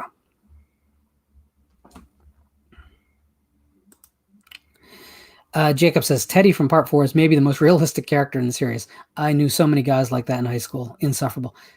Absolutely. But you know what the weird thing is? Unlike later in the series where you have just characters that are just so awful that like they don't seem like they could really exist in our world, like he seems like not only someone who exists in this world, but he's like that friend that you didn't really like but had as a friend. Like he existed in your world in some way, and you didn't completely avoid him because in small doses it was okay, right? I love that. I love all of it. I love the weirdness. I love the computer speech. I mean, it's so weird. Like the first time you watch a movie, you're like, what are they going on about? But that's how friends talk. They have in-jokes, and they have like kind of obscure ways of talking to each other in shorthand. And the movie captures all that really, really well. I really, really, I like the original Friday the 13th more. I want to make that very clear because I do, because the atmosphere of the original film is better than Final Chapter. But there's so much I love about Final Chapter. And I'm so glad that Tom Savini didn't get his way about How to Kill Jason. If you've never heard that story, oh my God, I am so glad we got what we got. So that brings us up to number 4. And now everyone in the chat is going to hate me a little bit, but they all see it coming. My number 4 is 2018's Hellfest. So Gregory Plotkin did the impossible. I was away from home. Work had deployed me for 3 months down to Eggs Harbor, New Jersey. The Vineland area was where I was working. I was set up in a hotel in Eggs Harbor. That's maybe, 15 minutes from Atlantic City. But, I didn't know anyone down there. There wasn't a lot to do. So I was going to see a lot of movies. And Hellfest had completely evaded my radar. I didn't know what it was. I went to the theater the week before to see something, and I saw a poster for what was obviously a horror movie, but it looked like a vampire movie. And if you don't know anything about me, you won't know this, but I'm really, really, really not the vampire mark. Like, vampire stories usually don't work for me. I'm not a big fan of even the vampire films that all of you probably love, Lost Boys or Fright Night. I'm not a huge fan because the vampire thing doesn't work for me in a modern setting. I like classic vampires, yes. The Hammer and obviously Universal, but I'm not a huge fan of modern vampires. There's something about that mythology that doesn't work modernly. And that's what the poster looked like to me. It was some kind of vampire in a theme park kind of movie. I don't know. But what was I going to do? I didn't know anyone. So I went to go see it. And oh my God, did I get everything I want out of a slasher movie. I mean, everything. And go ahead, throw your popcorn at the screen, guys. But I think it's the best made slasher film in terms of what it wants to do. Now, I'm not saying it's better than Game Over. I think Game Over actually is a better film. But to get me in that Halloween spirit, which is what the movie does, you hit all the right buttons. You rubbed all the right places.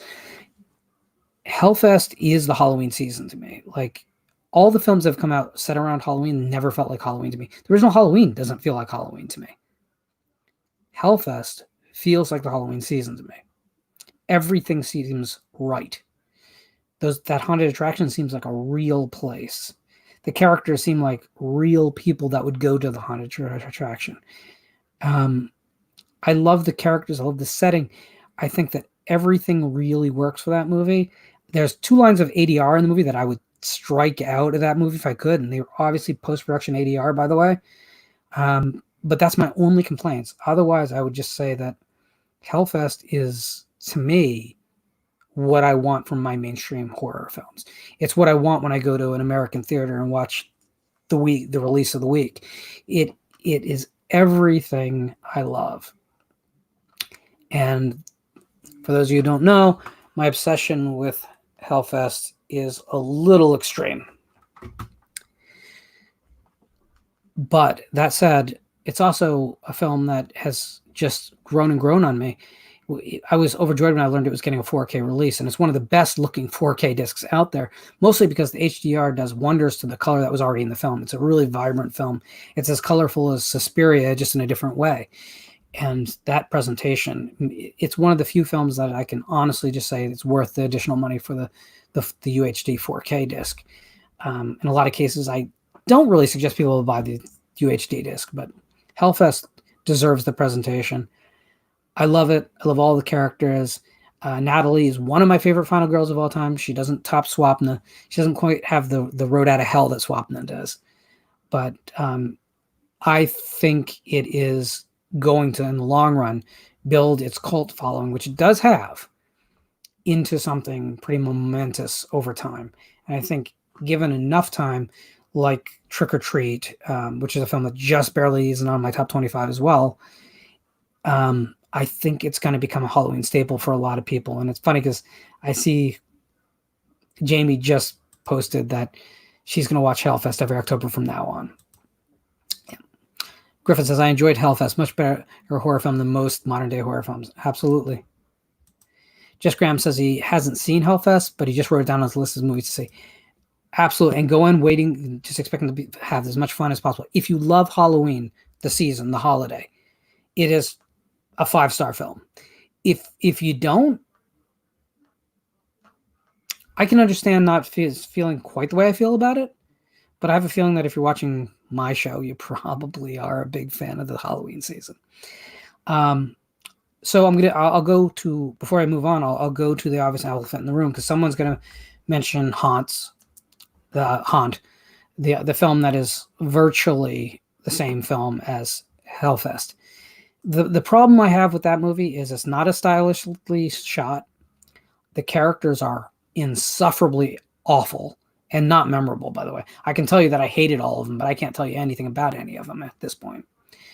And I never felt like that was a real haunted house. Like, they have to go down chutes that are barely larger than them. And I mean, it's all exaggerated. There's real spiders and room. It's just, plus it just has a lot of artificial elements. Like, just when they're discussing where to go find a haunted house, a sign comes up by the side of the road. It's a neat moment in film, but it doesn't feel real. It doesn't feel like something that would actually happen. So to me, Hellfest is just an enormously better film than Haunt. Jacob says, We Summon the Darkness has Amy Forsyth in it. Forsyth is in Fest. That pretty much is the only thing they have in common. I agree, except that the other thing they have in common is I like both films. I think, and We Summon the Darkness is an interesting film because the original poster art did not have her on it. It was Alexandria Daddario and the blonde girl, whose name I forget at the moment, were on the painted cover like this. And then enough of us screamed like, "Oh, where's Amy Forsyth, who's actually the star of the movie? It's her story," And it's funny, they swapped out the cover. You can find the old cover online, but by the time they issued the Blu-rays and DVDs, they'd swapped it out properly to reflect Amy Forsyth. And also, they did it so quickly, that they had to have that artwork ready. And she's great in it, by the way. I think We Summon the Darkness is one of my favorite films of this year. It's not going to make my top 25 list. I'll just put that out there. But it's a lot of fun. It's a great small movie. Dave Vanderhoff says, I like The Haunt. Listen, I liked it too. I just didn't like having everyone compare it to Hellfest and claim it better than Hellfest, because to me, I will fight that fight. I mean, I'm not telling you what you should like. Again, like is different than good or bad, or technically good or bad. I will just always loudly opine that Hellfest is a superior film in just about every way.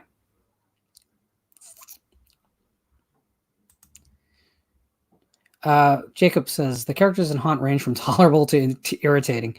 I did enjoy the body modification angle in Haunt, though. That was a neat reveal. I do. The face tattoos and the piercings, I thought that was a really cool way to go do the modern Michael Myers mask, as it were, right? And there's a lot of aesthetic choices I do like in that movie. And besides the very dumb end, I think the movie is thoroughly good.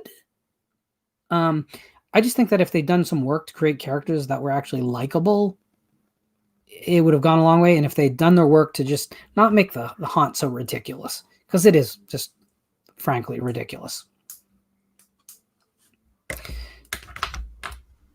So Dave actually agrees with me. He says Hellfest is way better. I enjoy Haunt. Yeah, that's cool. I don't think I'll ever own Haunt, but I'll probably watch it a few more times in my life. Yeah. Steak Sauce is talking about Happy Death Day. I think those films are fine. There's a film on my list that has elements that are similar to it, but do them way better. I do like the actress who plays the main role in the Happy Death Day films. I think she's fully committed to it, which is kind of rare in horror, to see someone who's obviously part of our community. They're good with the joke. They want to do it. A lot of times you feel like actors, even if they give great performances, you kind of just get the impression that they don't really want to be there. Samara Weaving in Ready or Not, number 25 on my list, that's part of why I think everyone in that film, but particularly her, just wants to be there, and you can see it. And Samara Weaving's one of those few, wafy, thin girls that they can put in a movie where she's kicking the shit out of guys, and I completely buy it. Because there's something about her force of personality that you just believe it. Also, I just love the fact that she doesn't seem to take roles where anyone walks away without looking beaten to hell. So I think she likes stakes in her movies, and she's willing to work in the genre. So I think she's really cool. I hope the rumors about her in a certain reboot of a franchise are true, because it's the only way that franchise can be rebooted and have any, face saved. All right. So let's go on to number 3. Now, number 3 is a film that I actually had a letter to Fangoria published in 1990 about, because they had chosen not to cover this film, and in their response to my letter, which they published, they stated it was because it's not a horror film. And I will argue that point. You've all seen my definition of horror. I'm not going to read it out loud again. This film fits in that definition because the last part of it is gallows humor. But I also think there's more than just gallows humor. I think it speaks the language of the genre consistently from just a different viewpoint. And that film is Heathers. Heathers is, for a certain generation, the antidote to all the John Hughes films of the 80s that painted too rosy of a picture or too neat an image. They portrayed teenagers as one-dimensional in their own way. Even as they were supposed to speak to a generation, those characters existed within a world that was kind of parallel to ours, but not quite our world. So they couldn't have as much depth because they weren't dealing with everything our world was throwing at us as kids from a certain age. Heathers takes things up to 11 in the best Spinal Tap way, but that exaggeration actually feels more real than the kind of simplistic version that John Hughes had been putting on screen. Heathers is a nearly perfect screenplay. If you ever get to read Daniel Waters' screenplay, who I give the most credit for that film's success, goes to the writer, it is what's on screen, except there's 2 scenes that got cut out of the film. Besides that, it is identical to what got made. It is the tightest, most perfectly drafted screenplay you could ever read. All the characters are there. The motivations all make sense. It has a literary nature to the film. It understands how to tell a story properly. It understands where the sympathies of the audience will lie. We like JD. We genuinely like him and kind of root for him until we can't root for him anymore. And even at that moment, it's kind of a weird thing for the audience because Veronica is a character who we want to see succeed, but we completely understand JD's nihilistic worldview and his solutions. And I think the thing that makes the film so great is that we all had those horrific fantasies in high school of taking things to a level that would be unacceptable. Maybe not the Columbine levels, but we all had those road rage in the classroom moments where we thought about just doing horrific things. It doesn't mean we were ever going to really do them, but we all had those thoughts. And Heathers kind of embraces that and says, it's okay. That's a normal thing to go through. Here, let's play that out. Let's do that. I also sort of love the film for being kind of the hitcher in high school. Because in a way, JD doesn't need to exist for the movie to happen. It can really be just a story about Veronica killing her friends until things get out of hand. There doesn't need to be a confrontation in the boiler room because that could be an internal battle, and the film still plays just fine. So I really, really, really, really think Heathers is one of the most thought-provoking, wonderful horror-adjacent dark comedies ever. I just call it a horror film. I know people will give me crap for that, but I think gallows humor belongs in horror rather than comedy proper. I think it has a lot more in common with Friday the 13th than it does the Porky's. And I think that for an entire generation, Heathers was, again, the antidote to what was acceptable to think about our generation, which was a bunch of lies, ultimately. John Hughes kept peddling, and not just him, I'm picking on him, but there was an entire generation of films that kept suggesting, all kids are really just the same if they can really talk out any of their differences. And no, we had real things we were dealing with, like the status, and some kids had money, some didn't, some were better, and some were going to go to this college. Some of them were being, bullied for being, not bound for college. Some kids were into some types of music and not others. Some kids had cultural differences. Some kids had English as a second language. And we were all dealing with all these real world problems on the high school level, because high school is just a microcosm of society. And yet, like, the teen comedies and teen dramas of the 80s were giving us kind of this bullshit version, whereas if we can all just hug it out. Heather said you can't hug it out. Someone is going to be covered in ashes with their dead friend's scrunchie holding their hair back into a ponytail by the end. That's what's going to happen, because that's what happens in life. It was saying sometimes you do get the shit kicked out of you. At some point you need to just kind of decide to live your life and stand for something. Trolls 2 on World Tour.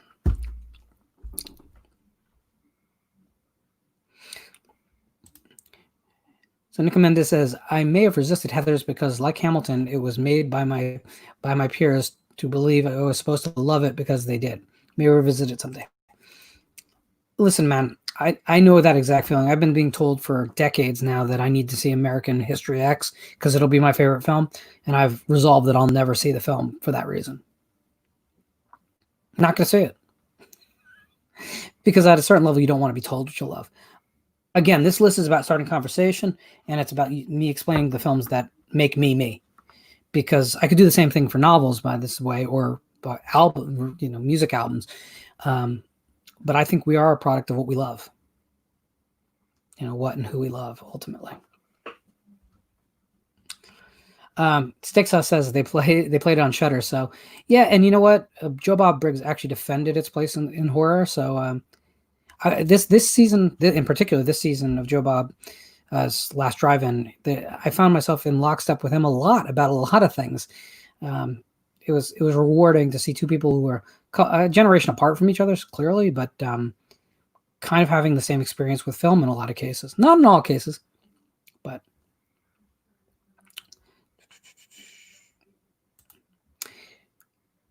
Tim says, love Heathers, prefer Pump Up the Volume. And I can understand that. I just, I'm on the Heather side of the fence every day of the week. It's my third favorite film of all time. So,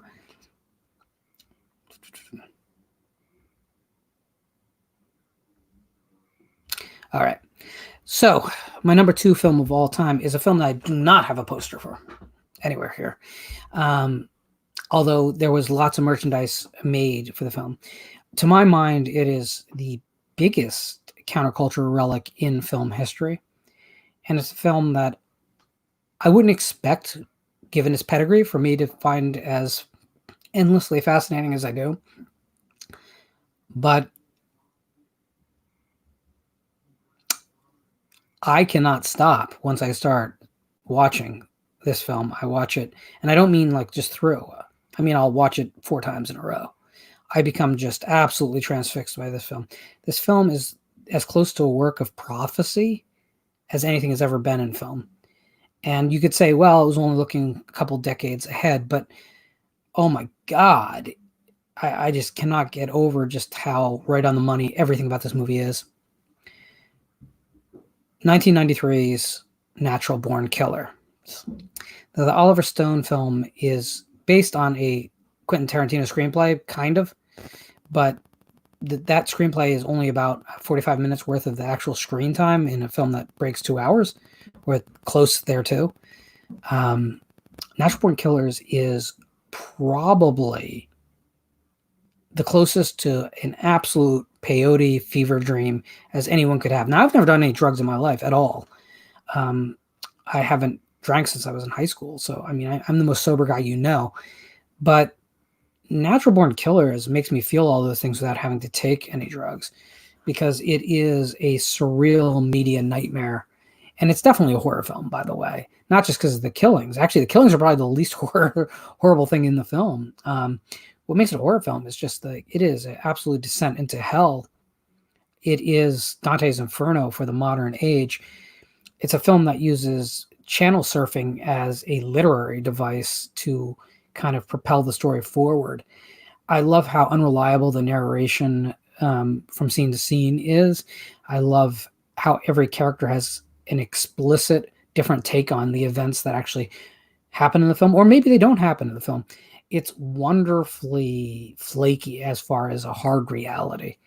I love all the different film techniques and film stocks and video.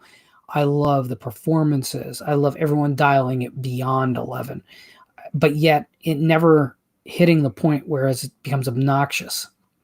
The film itself is oddly grounded, considering it never for a moment slows itself down to let you breathe. There's always something overwhelming going on. Your senses just kind of explode and collapse in on themselves watching that movie because there's so much there. And hidden in there is some really actually very, very traumatic things. The scene where Woody Harrelson's Mickey, as a young boy, is in the cornfield and his father, commits suicide right in front of him with a shotgun. It's on screen for like, I don't know, 40 seconds, maybe. But it's just such a huge, powerful moment. And the fact that Mickey refuses to really talk about it. It's informing what he says. It's where his head's at while he speaks. But he's not communicating it to the outside world. It's telling you that we as a viewer are getting so much internal information. And it's coming through like video signals. In a way, Natural Born Killers is almost like the perfect sequel to Videodrome. It doesn't have body horror in it, or very little body horror in it anyway. But what it kind of takes up the mantle of what Videodrome was suggesting and turns it into its own dramatic structure. I love everything about the film. I love the comedy in the film. Works for me, and that's an achievement by itself. The Owen character always makes me just absolutely lose myself in glee, and I laugh so hard I cry. He's a character who we see in the diner for an instant in the beginning of the film, and he fades away, and then he appears in the prison later to save the day, coming out of nowhere. It's making fun of films that are poorly constructed, but it's not poorly constructed because it's saying something about narrative. Like Owen has his own story that's all to the left, and he's so dry pan. He just blows away 3 cops to save Mickey and Mallory. He's walking through the hall and goes, "I come down here sometimes when it just gets a little bit too loud." It's like, you're like, what? There's constantly WTF moments in that movie, and I think it's awesome. Now, people could deride it and say it's like an overgrown Nine Inch Nails video. In some ways, they're right. But in itself, wasn't the world kind of becoming an overgrown Nine Inch Nails video? Wasn't the world getting to the point where you couldn't know what was going on? And today, when all of us look at news, and no matter what your political bent is, you're being freaking lied to by one outlet with one perspective or another one from another perspective. You get told 2 contradictory things. You're told one week to wear a mask and it'll save the world from COVID. You're told the next week you don't wear a mask because they're doing nothing. You're told that we have this many people infected, but then we're told the death rate is this. No one knows what to believe. I mean, we're living through Natural Born Killers. It's just Mickey and Mallory happen to be a virus at this point. It's a maddening experience when our leaders go on the television every day and spend hours talking from a podium about absolutely nothing and ultimately saying, we don't know. So to me, Natural Born Killers is a prophetic film. And it's a prophecy of a world that we never wanted to be here and we never wanted to have to live in, but we live there now. So all I can say is, enjoy the ride and don't kill any Indians in the desert. My number 1 film of all time, my favorite film of all time. Does anyone in the chat just want to type it out for me? Because I've said it about 1 million times in 1 million different settings. My favorite film.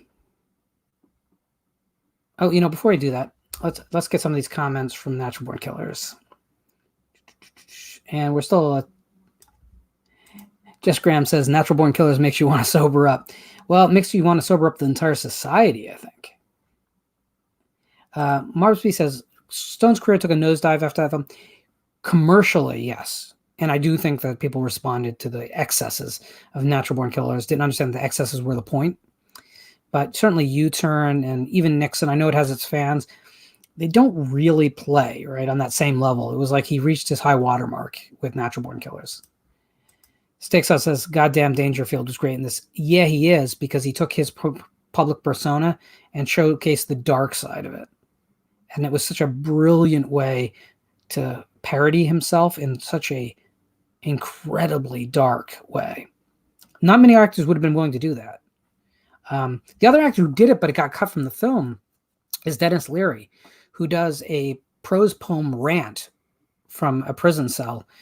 And it's like a Greek chorus thing, whereas he kind of explains the movie's meta story in the form of this almost rap, but it got cut from the film. Jacob McCullen says, that piece of shit lawnmower is fucked. Yeah. So I love the dialogue from the film. Mallory is amazing. Just amazing.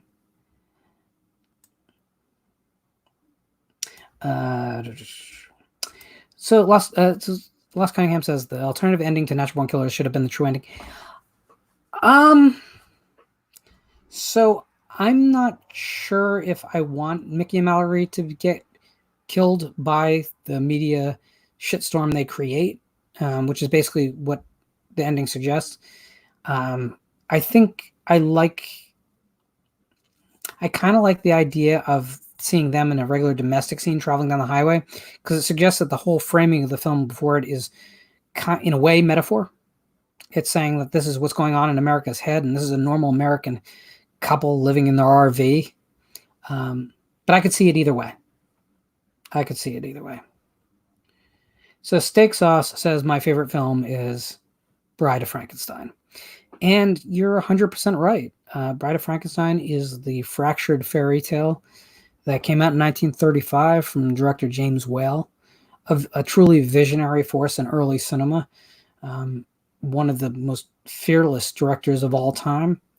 People overstate his sexuality because it makes for an easy narrative, an easy way to describe what he was doing, but he had much more going on than simply his sexuality.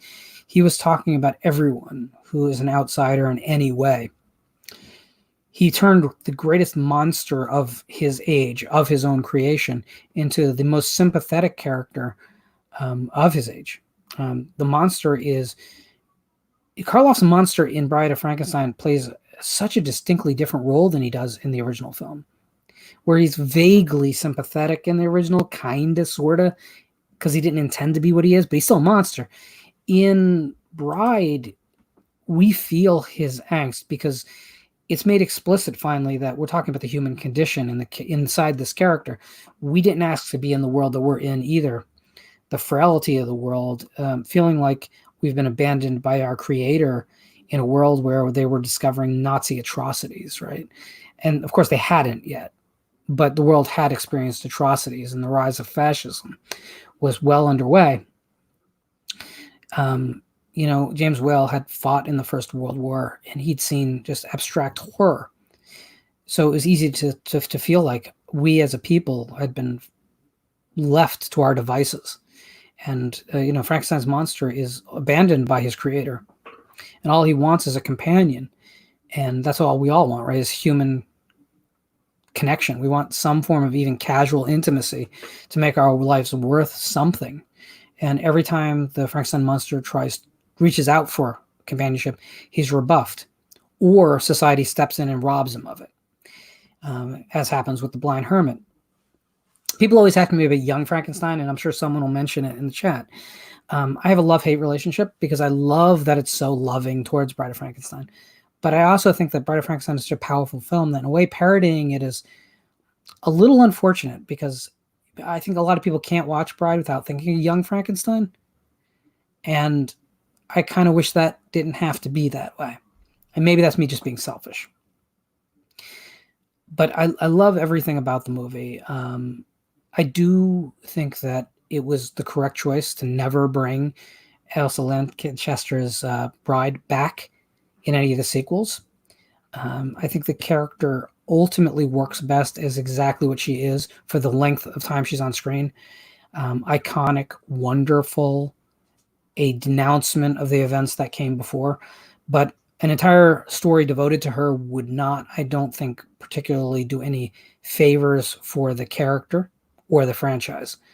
So we get a few minutes of the bride, and it's deliriously wonderful, but I'm glad we didn't get more. That says, it looks like, guess what? Hollywood is going to give us more, which kind of brings us back to the beginning of the evening. So Hollywood has this propensity to just repeat what has worked before. And I guess there's nothing wrong with giving a new generation the keys to the old titles. Every once in a while, it really does work, but mostly it feels empty and shallow. And I hope that when Bride gets its next remake, because Hammer had their take with Frankenstein created woman, and in the 80s we had The Bride with Jennifer Beal. It's not like it hasn't been attempted before. But when we see the next version, I just hope they understand the broad appeal of the story of the outsider, of the fractured fairy tale that the movie is. And it's explicitly in the movie. I mean, the movie has a framing element of Mary Shelley. It's explaining the story to Lord Byron and Percy Shelley. It's meant as a parable for our time, which is so hard to say about a film that, is quickly approaching its 90th anniversary, but it honestly is completely relevant today. I know there's not going to be a lot of you that share my sentiments as far as Bride of Frankenstein being your favorite film, but do me a favor, guys. Please, at some point, give it another watch, and really, really watch what the movie is doing. There's so much good in the movie. Actually, there's very little good. There's a whole lot of awesome in the movie. There's so much to enjoy, and it's so completely relevant today. It does not feel aged to me, besides a little bit of broad humor in the very beginning of the film. But even that I enjoy, because I think it tells you, like, this is a different movie than Frankenstein was. Don't expect what Frankenstein was. It was a brave sequel that went in a completely different direction and did something more powerful than its original. It's also the film that kind of kills that old conversation. And people say a remake can never be as good as the original. Well, or a sequel can never be as good as the original. And it's definitely a sequel that almost universally is regarded as better than its progenitor. All right, let's see what you guys are saying, because you stuck with me through just about 2.5 hours of me ranting about the movies I love. Yeah, a lot of people were guessing correctly about my favorite movie, so that means you guys have been watching and paying attention to me. Nick Mendez says, Bride of Frankenstein works as a comedy, a horror film, and as a showcase for Ernest Thesiger as the most unique mad scientist in film history. I agree. He, although I'm not sure if he's actually a scientist. The craziest thing about his character is he might be a sorcerer, because there's not a lot of hard science going on with what he's doing. He's creating little people in tubes, and he's definitely kind of a dark Merlin meets Rasputin figure. Whereas Frankenstein was kind of the fear of where science would take us.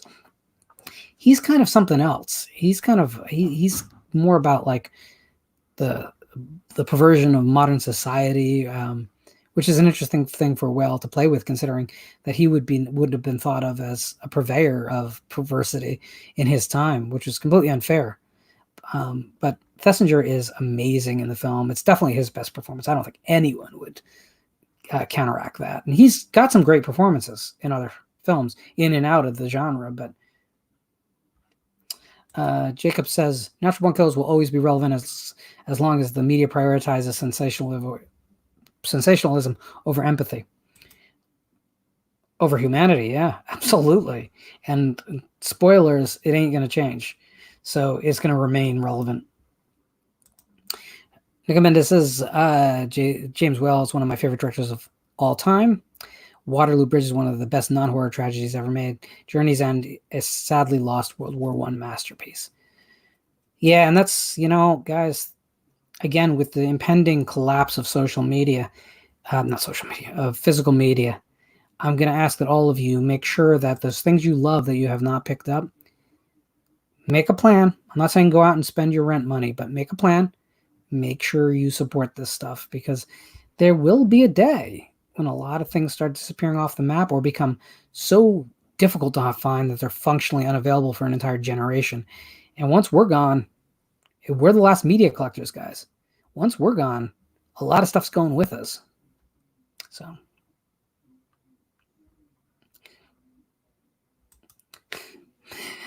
Tim says, I have literally drank half a bottle of bourbon on this stream. That's probably the sanest way to watch me. Jess Graham, I just lost it. Jess Graham says, but Young Frankenstein is Sarah Carloff's favorite movie. Yeah, and I can understand why, because it's a loving tribute to her late father. I mean, I can understand that. I love Young Frankenstein. I have very mixed feelings, because I think it does something to the legacy of Bride of the Frankenstein that's both very positive, but it contextualizes it in a way that I don't think is entirely positive. It's always going to be a weird one for me. But listen, Mel Brooks was never better than that. So we're singing the praises of steak sauce in the chat.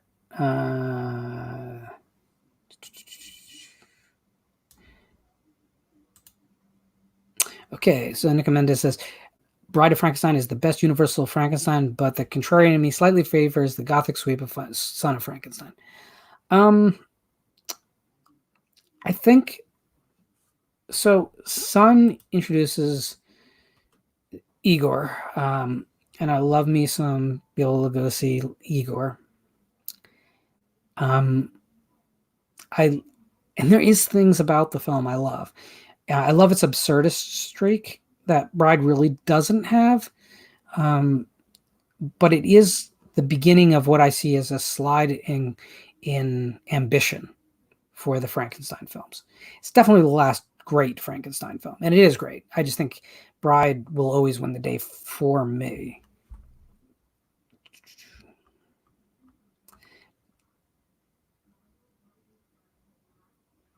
All right. So I guess we'll go there. Crystal Light Counselor 77 says, Lauren, now that Halloween Kills is releasing next October, how does one stay away from spoilers? I don't know. This movie was spoiled for me, a year ago, from top to bottom. Of course, I could have told the person who was in the know that I didn't want to know, and he wouldn't have spoiled it for me. But I think it's going to be spoiled. I actually think the film's going to be leaked before then. I think it's way too long of a hold for that not to happen. I'm interesting. I mean, it's the brief teaser they released absolutely confirms a lot. It's more than you think it confirms, too, of what was told to me about the movie. Guys, I'm not telling you what to believe, but just keep your expectations in check. It's very much a follow-up to 2018. Whatever you thought about 2018 is probably in the rough ballpark about what you're going to think about this one. If you didn't like 2018, you're not going to suddenly love this one. And if you hated 2018, I'd say skip it entirely, because it's going to double down on some things. I would even say that in some ways it's more of an action film than a horror film. And the only other thing I'll say, and I'm not going to, you asked to avoid spoiler, how do you avoid spoilers? The other thing I'd say is this is not Jamie Lee Curtis's movie. So just go in with your eyes open, have your expectations right, because otherwise I know you're going to go in and be disappointed if the film in your head, when you hear people say, oh, it's the most brutal Halloween, and it will be. I mean, by all accounts, it's absolutely the goriest, most violent. But is goriest and most violent what we really love about Halloween? How much gore and violence is really in the 78 film? So please just keep your expectations in check. And I will be careful not to reveal more than I already have about the movie. Listen, everything I know could be wrong. That's always the case.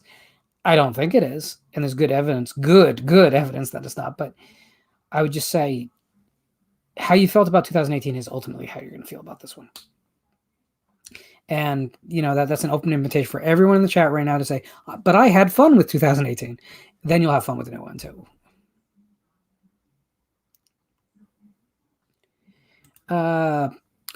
Steak sauce. That is not the new name for the show, but you're gonna know what the new name for the show is very shortly. Very shortly.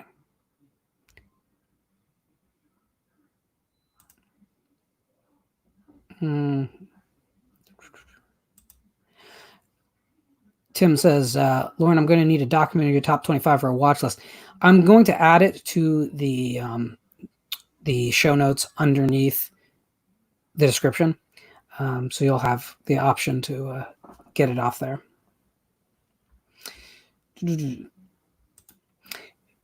Jacob says, I think the prologue with Shelley seems like it is designed to be an apology for getting her name wrong in the credits for the first film.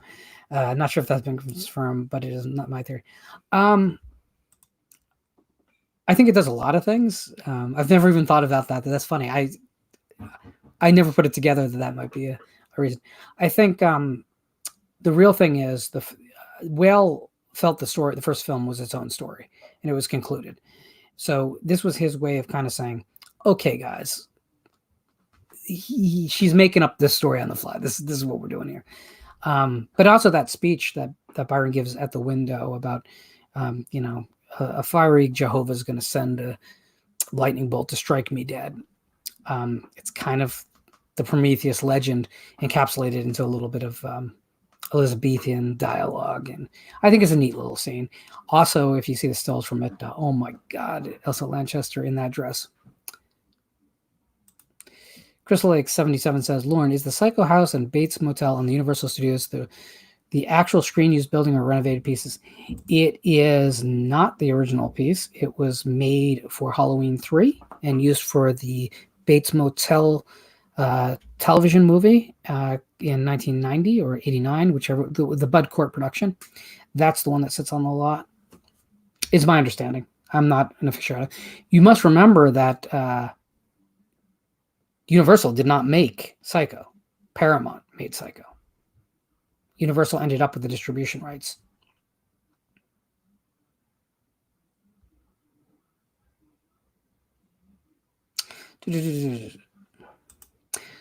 Lost Cunningham says, I'll watch Halloween Kills if Michael goes into space. He does not go into space in the movie. Spoilers. Sausage Fest is not the new name of the show, but again, you will not have to wait long. It's just not my place to say what it is, so I'm not going to be the one to reveal it. Andrew says, I need Halloween Kills to be better than 2018. It's an absolute necessity. Maybe you'll think it is. I'm a little skeptical that you'll think it is, but maybe. If you just want a lot of kills, you're going to get more kills than you've ever gotten in a Halloween film. In the second act is pretty much a rampage. That's out there in the public knowledge. That's not a spoiler. And I didn't tell you how anything plays out. But again, just go in with your expectations in check. Jacob, no, there's at least as much humor in it. Jamie says, Halloween 2018, didn't love it, didn't hate it, I'll give the sequel a fair shot.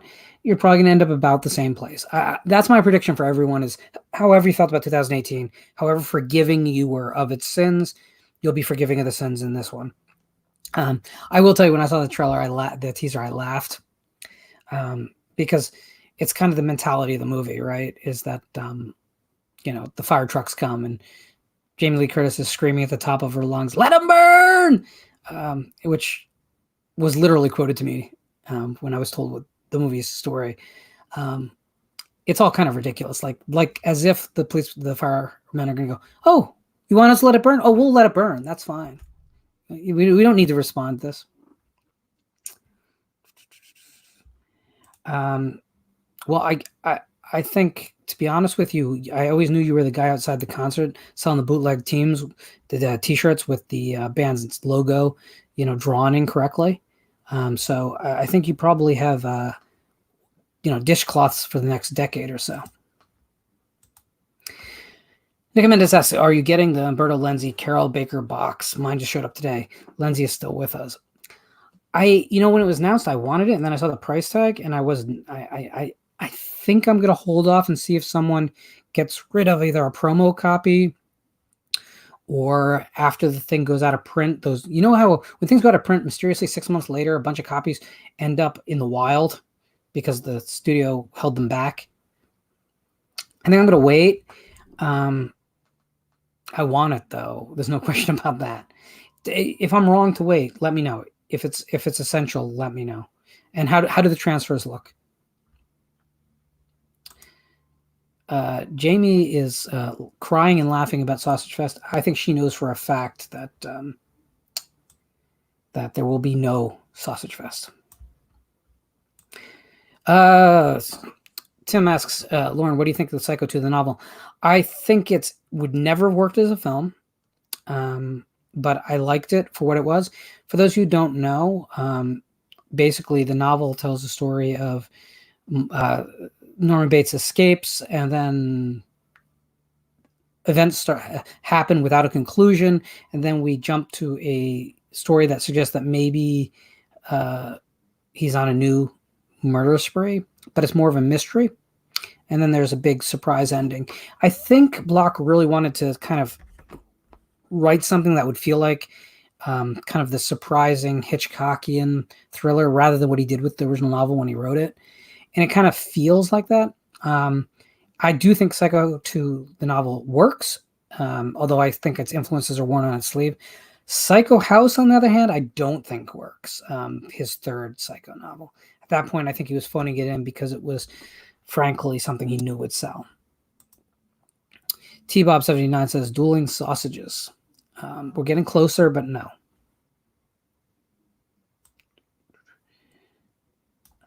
Marbs B says, I still haven't seen Halloween 2018. I'll trade places with you.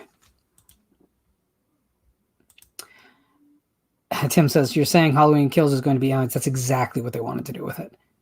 Exactly what they wanted to do with it. And when you see the film, you'll completely understand.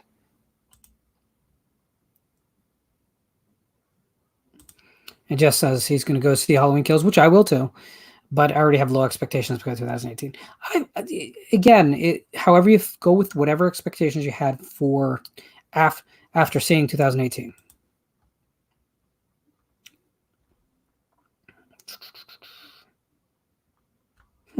Haddonfield's Apocalypse. Yeah.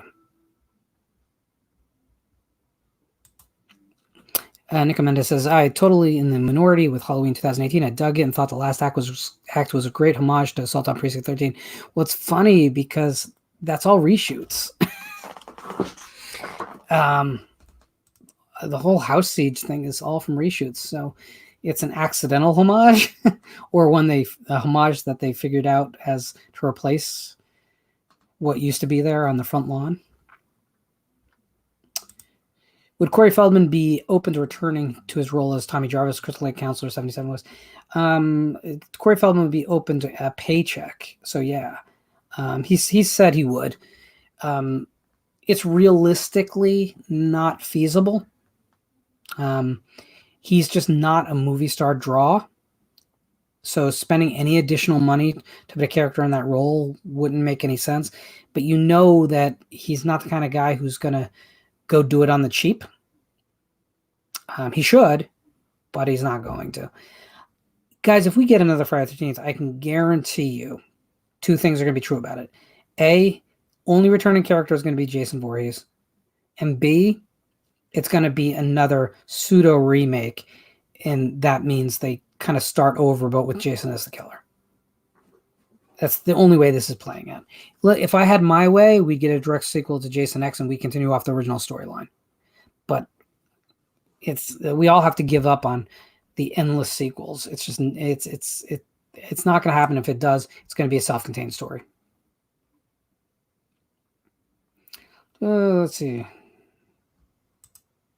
Chris Lake Counselor 77 says, how does Billy's mental illness from Black Christmas compare with Michael Myers' condition? Completely different. Billy is a fairly accurate depiction of displacement disorders, that is personality disorders, schizophrenia.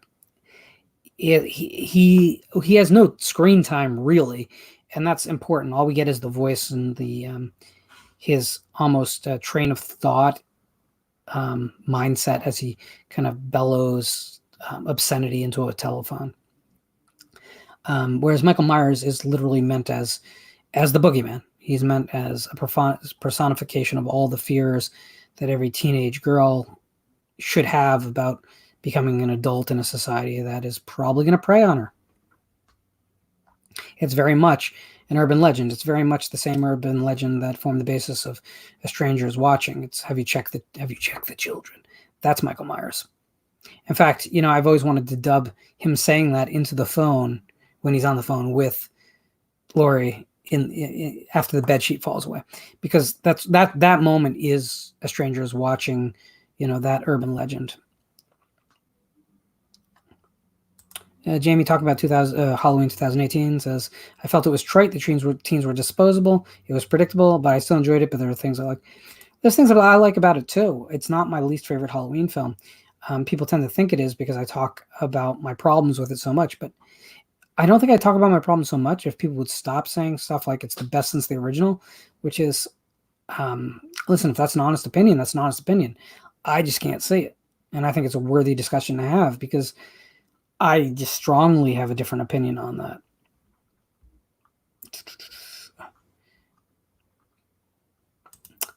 Sauce is still going for the sausage. A Sausage from a Lady, a movie discussion podcast. Now, you'd have to specify which milady we're talking about. Marsby says, is he really even named Billy? That's kind of the point. Like, it's girls in a sorority house, and it's another coming-of-age story, and it's about what they're about to confront in society. That's why the abortion subplot is so important. It's like the modern female facing the social pressures of society, and the voice on the phone, which could be anyone in their society, is just this misogynist madness. So again, we constantly talk about like message movies, and Black Christmas, the original, does such a good job of telling a film with a certain subtext. And then when they remade it, they couldn't weave the subtext deep enough under the skin. It's just transparent and obvious and badly written. It's not that they had a point of view or had a political agenda. I don't think it's even a political agenda. People use the word political to mean social so often anymore. It's a social agenda. It's that it's so poorly done that the narrative becomes less important than the message, and we go to the cinema for narratives. That's the issue. Again, I'm sympathetic. I don't like the word feminist because I want to see everyone do well, and I don't want to pick a team. I'm not a tribalistic guy. So, feminists become their own tribe. And but on the other hand, I want to see every woman do as well in our society as humanly possible, because I want to see everyone in our society do as well as possible. I'm a very simple man. I just don't want to join a team. June says, some of Michael's kills were really well directed. I appreciated that. Yeah, listen, it's not a poorly made film, except that they ended up going back and reworking the ending and re-editing the film and taking a key scene out of the first act and expanding some of the second act to the point where it runs too long, so it has pacing problems. But there's stuff that's really good in the film too. Jacob asks, who are some of the women you find credible in strong horror roles? Everyone likes Weaving, but I'm partial to Winstead myself. I also love Riley Kelly in The Lodge. Yeah, except The Lodge is such a tragedy that it stands apart from everything else you just listed, because it's obviously a downward spiral type of movie. Yeah, I love Weaving. I think she's amazing in Ready or Not. I think she's in many ways the antidote to the fake tough guy girl thing that we've had in film recently, because she sells it. And she does it with force of personality, how she holds herself, the dignity of what she's doing, but also the humanity of what she's doing. I think she's exceptional at what she was. And it's not even a matter of being a great actress, although she's a really, really, really, really good actress. It's just a matter of that sheer personality that comes through. You don't mistake her. Mary Elizabeth Winstead, I like as well. I think that she's one of those people that when she ends up in a film where they don't know what to do with her and let her really, really embody something, she can get lost in the shuffle. Birds of Prey was an example, whereas I kept wanting her character to have that moment where I just went, that's my Mary Elizabeth. But it couldn't find that for her. But yet then you see, her performance in the Cloverfield movie, and you go, when you know what to do with her, she's as good as it gets. So I'd agree with those choices. I mean, I would add to that, and I don't know if you've seen Game Over yet, but Taapsee Pannu does an amazing role as Swapna, my favorite final girl of all time. I think Amy Forsyth is really very good at playing the working class, everyday girl who rises to defend her friend. I think that it's not a coincidence that I'm naming films that are also on my list of my favorite films of all time, right? Because if you're going to ask me what are my favorite female roles, well, it's going to be there. And I will add that, I don't think that final girl does, as a term, does any favor to a character, really, because there is such a thing as a final girl, the girl who just happens to survive that long. In a way, Alice and Ginny from Friday the 13th 1 and 2 are proper final girls because they're not really moving the plot forward at all. They're just kind of surviving long enough by sheer luck or whatever. I kind of like characters who are a little more proactive than that, but I don't like when I don't buy it. Barbara from the Night of the Living Dead remake always really bothers me because this just the going Rambo on the zombies, just to me is just like the worst thing because it changes tonally who the character is and it changes the movie fundamentally. I think the movie up until she goes Rambo works really well. Marbsby says, that's what's so terrifying about the killer in Black Christmas. The killer is completely opaque to the viewer. Yeah, he could be anyone, any male in the society. And that's the whole point, is that the only thing we know about him is that he is male, right? But he could be one of the cops, he could be any of the men at the college. You don't know. And that's what women have to go through life kind of knowing, is that there are these extremely violent, vile male predators somewhere out there, especially on something like a college campus. And they might not be literally killing them, but those are the fears. And if you think about introducing the abortion plot, you mentioned the idea of sexuality. And even like the set dressing, there's girly posters on walls, and you're like, that's a little weird for a sorority. But they're trying to convey just kind of the world that these women or young women are stepping into. Lost Cunningham says, Lauren, have you gotten any of the sweet Scream Factory blues at Walmart? I haven't been in a Walmart recently, and I've seen people talking about this, but I haven't. Now, I will tell you that I see this as a bad sign in a way, because if Scream Factory are dumping product to Walmart, that means they're doing it at a discount. It means that they're willing to take a cut in their profits just to move the items. That probably speaks to the financial situation over at Scream Factory. So that impending apocalypse, physical media apocalypse, this is probably a symptom of it. Jacob says, have you seen The Platform? It's one of the strongest genre films of the year. It's like Exterminating Angel meets Cube, nasty and surprising. I have not. Is this the film where the couple moves into the house and there's a room where anything they dream comes true? So it's like the monkey paw thing. Is that movie? Because I think I saw a trailer a while back. I'm like 6 months back. If not, let me know. I'll put the Platform on my list of things to watch.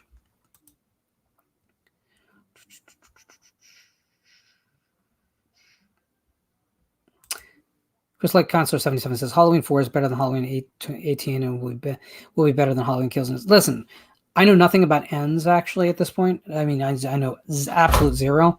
I could probably find some stuff out if I made a few inquiries, but at this point, I'm just kind of done. I kind of am done with Halloween. I'll be honest, I'm going to see the movies and I'll answer any questions because I'm not trying to be evasive, but it's like I'm tired. I'm tired of these older franchises. I just can't get excited. But I don't think Kills will end up being better than Halloween 4. But Ends could be, because I know nothing about it. Maybe they pulled out all the good stuff at the end. I don't know. Halloween 4 is not my favorite of the series. I actually prefer 5 to 4. And at some point, I'll do a video explaining that. But at this point, it's too late in the stream. Tim says, this is the drunkest and latest I've been stayed up in a long time. Well, I'll take that as a compliment. Steak Sauce says he's a simple kind of man. I say that all the time, sir. I don't hide that. Let's see. Skipping forward. All right, guys. I'm going to end the stream at the 3-hour mark because I didn't intend to go this long. And I'm almost out of water infused with Acier and blueberry. Trolls World Tour. So on Monday, we are going to go back to the game show. I'm going to show you that trailer reel again. I know you saw it last episode. I'm going to play it again because I think it's an hour of my life I won't get back when I put it together. So I'll play that, and then on the other side, we'll have our final thoughts. I'll answer any final questions, and you guys can all go to bed slightly drunk, as you should.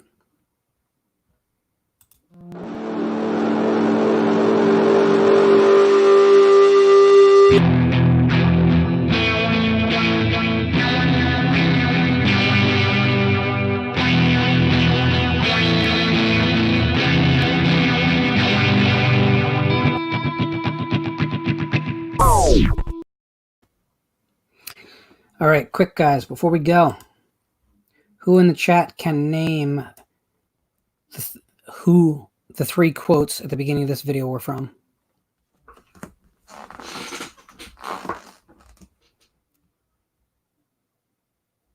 Let's see if there's anything I've missed in the chat. Jess Graham says, I'm glad you went long. I joined late. I knew this was going to be a longer one because 25, I kept thinking maybe I should just do top 15 movies. But then I just realized that there was like stuff on the bottom of the list that are a little bit more obscure, like The Hazing and Biozombie and House with Laughing Windows. And I just wanted to talk about those movies. Because again, if we're going to build a community, I kind of really want us to talk about more than just, hey, doesn't everyone think Halloween 78 or the original Friday the 13th is great? Yeah, we do. At this point, there's so little to say about those titles. It's not that there's nothing, but there's so little comparatively. I just want to make sure we got that in. And then a part of me said, well, why don't I break it into 2 videos? And I said, well, no one's going to watch the first one then because you just want to know what I think is the best films of all time. So Jacob clarifies this. No, it's not a Monkey's Paw movie. Okay, then the platform I will check out. Tim says, my daughter wants that company. I've explained this, sir. Maybe when I go back to the drive-in, if they have another one, I'll score you one.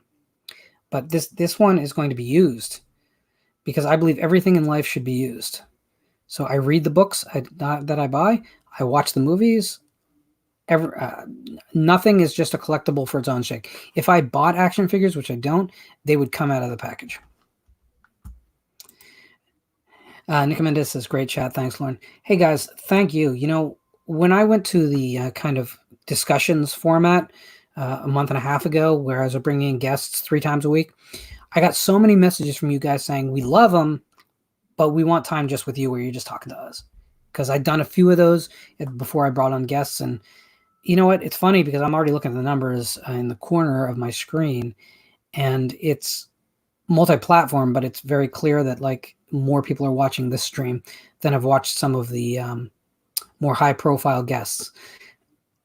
And that's heartening. I mean, I still think the conversations are important, but it's heartening to know that we as a community are enough. We don't need to stunt it. I don't have to necessarily have a big name guest.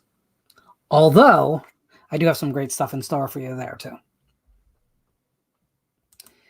Chris Lake Counselor says, Lauren, Halloween H2O actually has Scream 2 playing on TV. Scream plays homage to Halloween and Myers.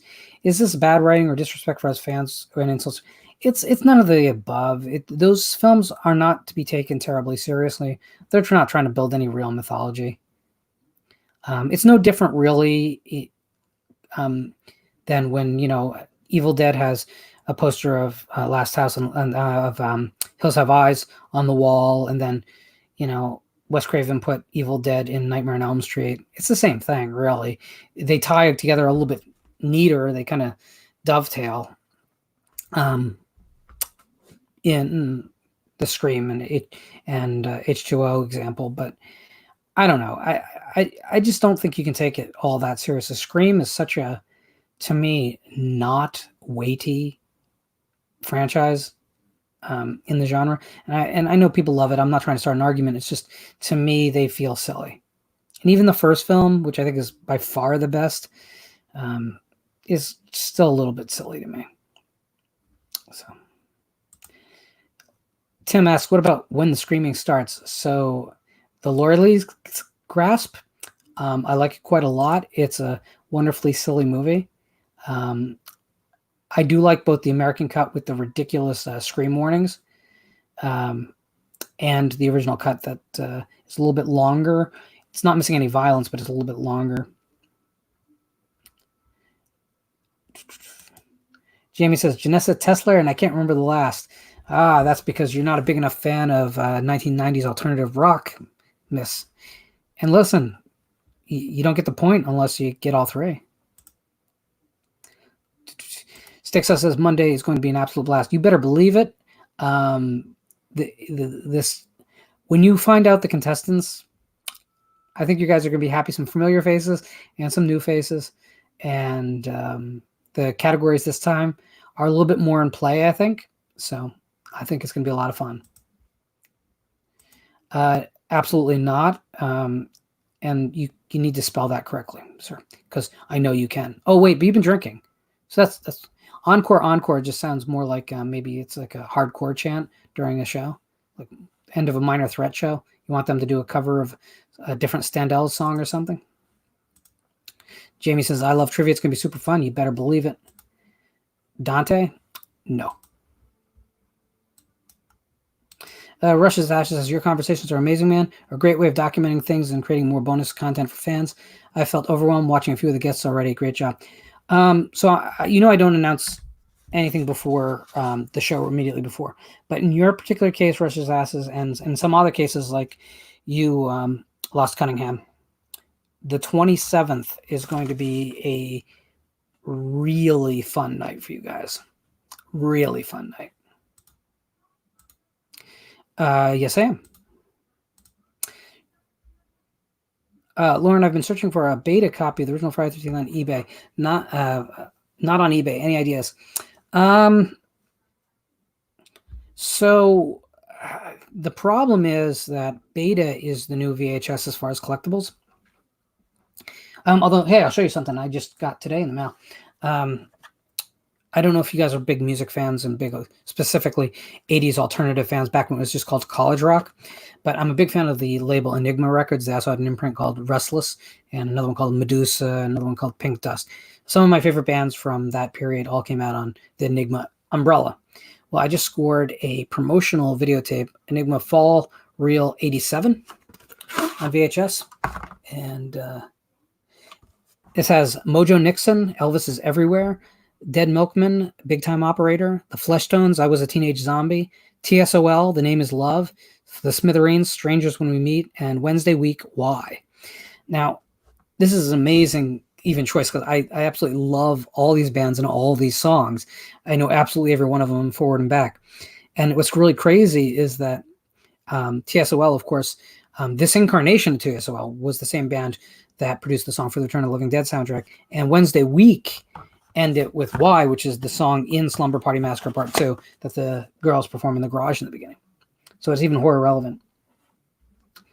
But how to get at beta tapes? You know, I would actually say Craigslist is probably your better bet. You want to go globally with your search, which is a little bit tougher. But you'll find people selling like a box of beta tapes, and they'll do it cheaper than they would be piecemeal on eBay, but they'll still be more for the whole box. But I mean, that's probably your best bet, because at this point, do you really want to pay $60 or $70 for VHS for a beta copy of the original Friday? I mean, I don't. So, Les Cunningham says, I got to get up at 3 a.m. Monday. I don't think I can make it. That's going to be rough, man. But you can always catch the replay, and you're always welcome when you can make it. Jamie says The Cure. Just kidding. She knows my resistance to The Cure. I heard the song Love Cats about 1 million friggin' times. No, the first quote was from Miss Heather Nova, who you might remember had a big hit with a song called Walk This World. And the last question of the night goes to Crystal Lake Counselor 77, who asks, would I rather have a conversation with Donald Pleasance or Peter Cushing? Peter Cushing. Donald Pleasance is definitely a really cool actor who was in a good amount of films that I really like. And I'd love to ask him more about stuff like The Freak Master, the more obscure 70s stuff, than, Halloween or the big 80s stuff where like Escape from New York that everyone would probably spend their time with. But Peter Cushing is one of those guys I'd love to talk about the Hammer years and what the lot was like, and what it was like working with all the classic Hammer ladies, the glamour goth girls that really are the stars of those movies, to be honest with you. But Peter Cushing is also a guy who I think would have stories about a lot more actors that I also love. So it'd be like kind of an 8-for-1 type deal, whereas I'd get him and all his experiences, but he could also tell me stories about other actors that I particularly love.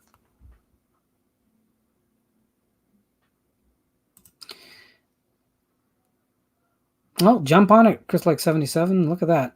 There's one on eBay for almost $100. Go for it. Richer than me.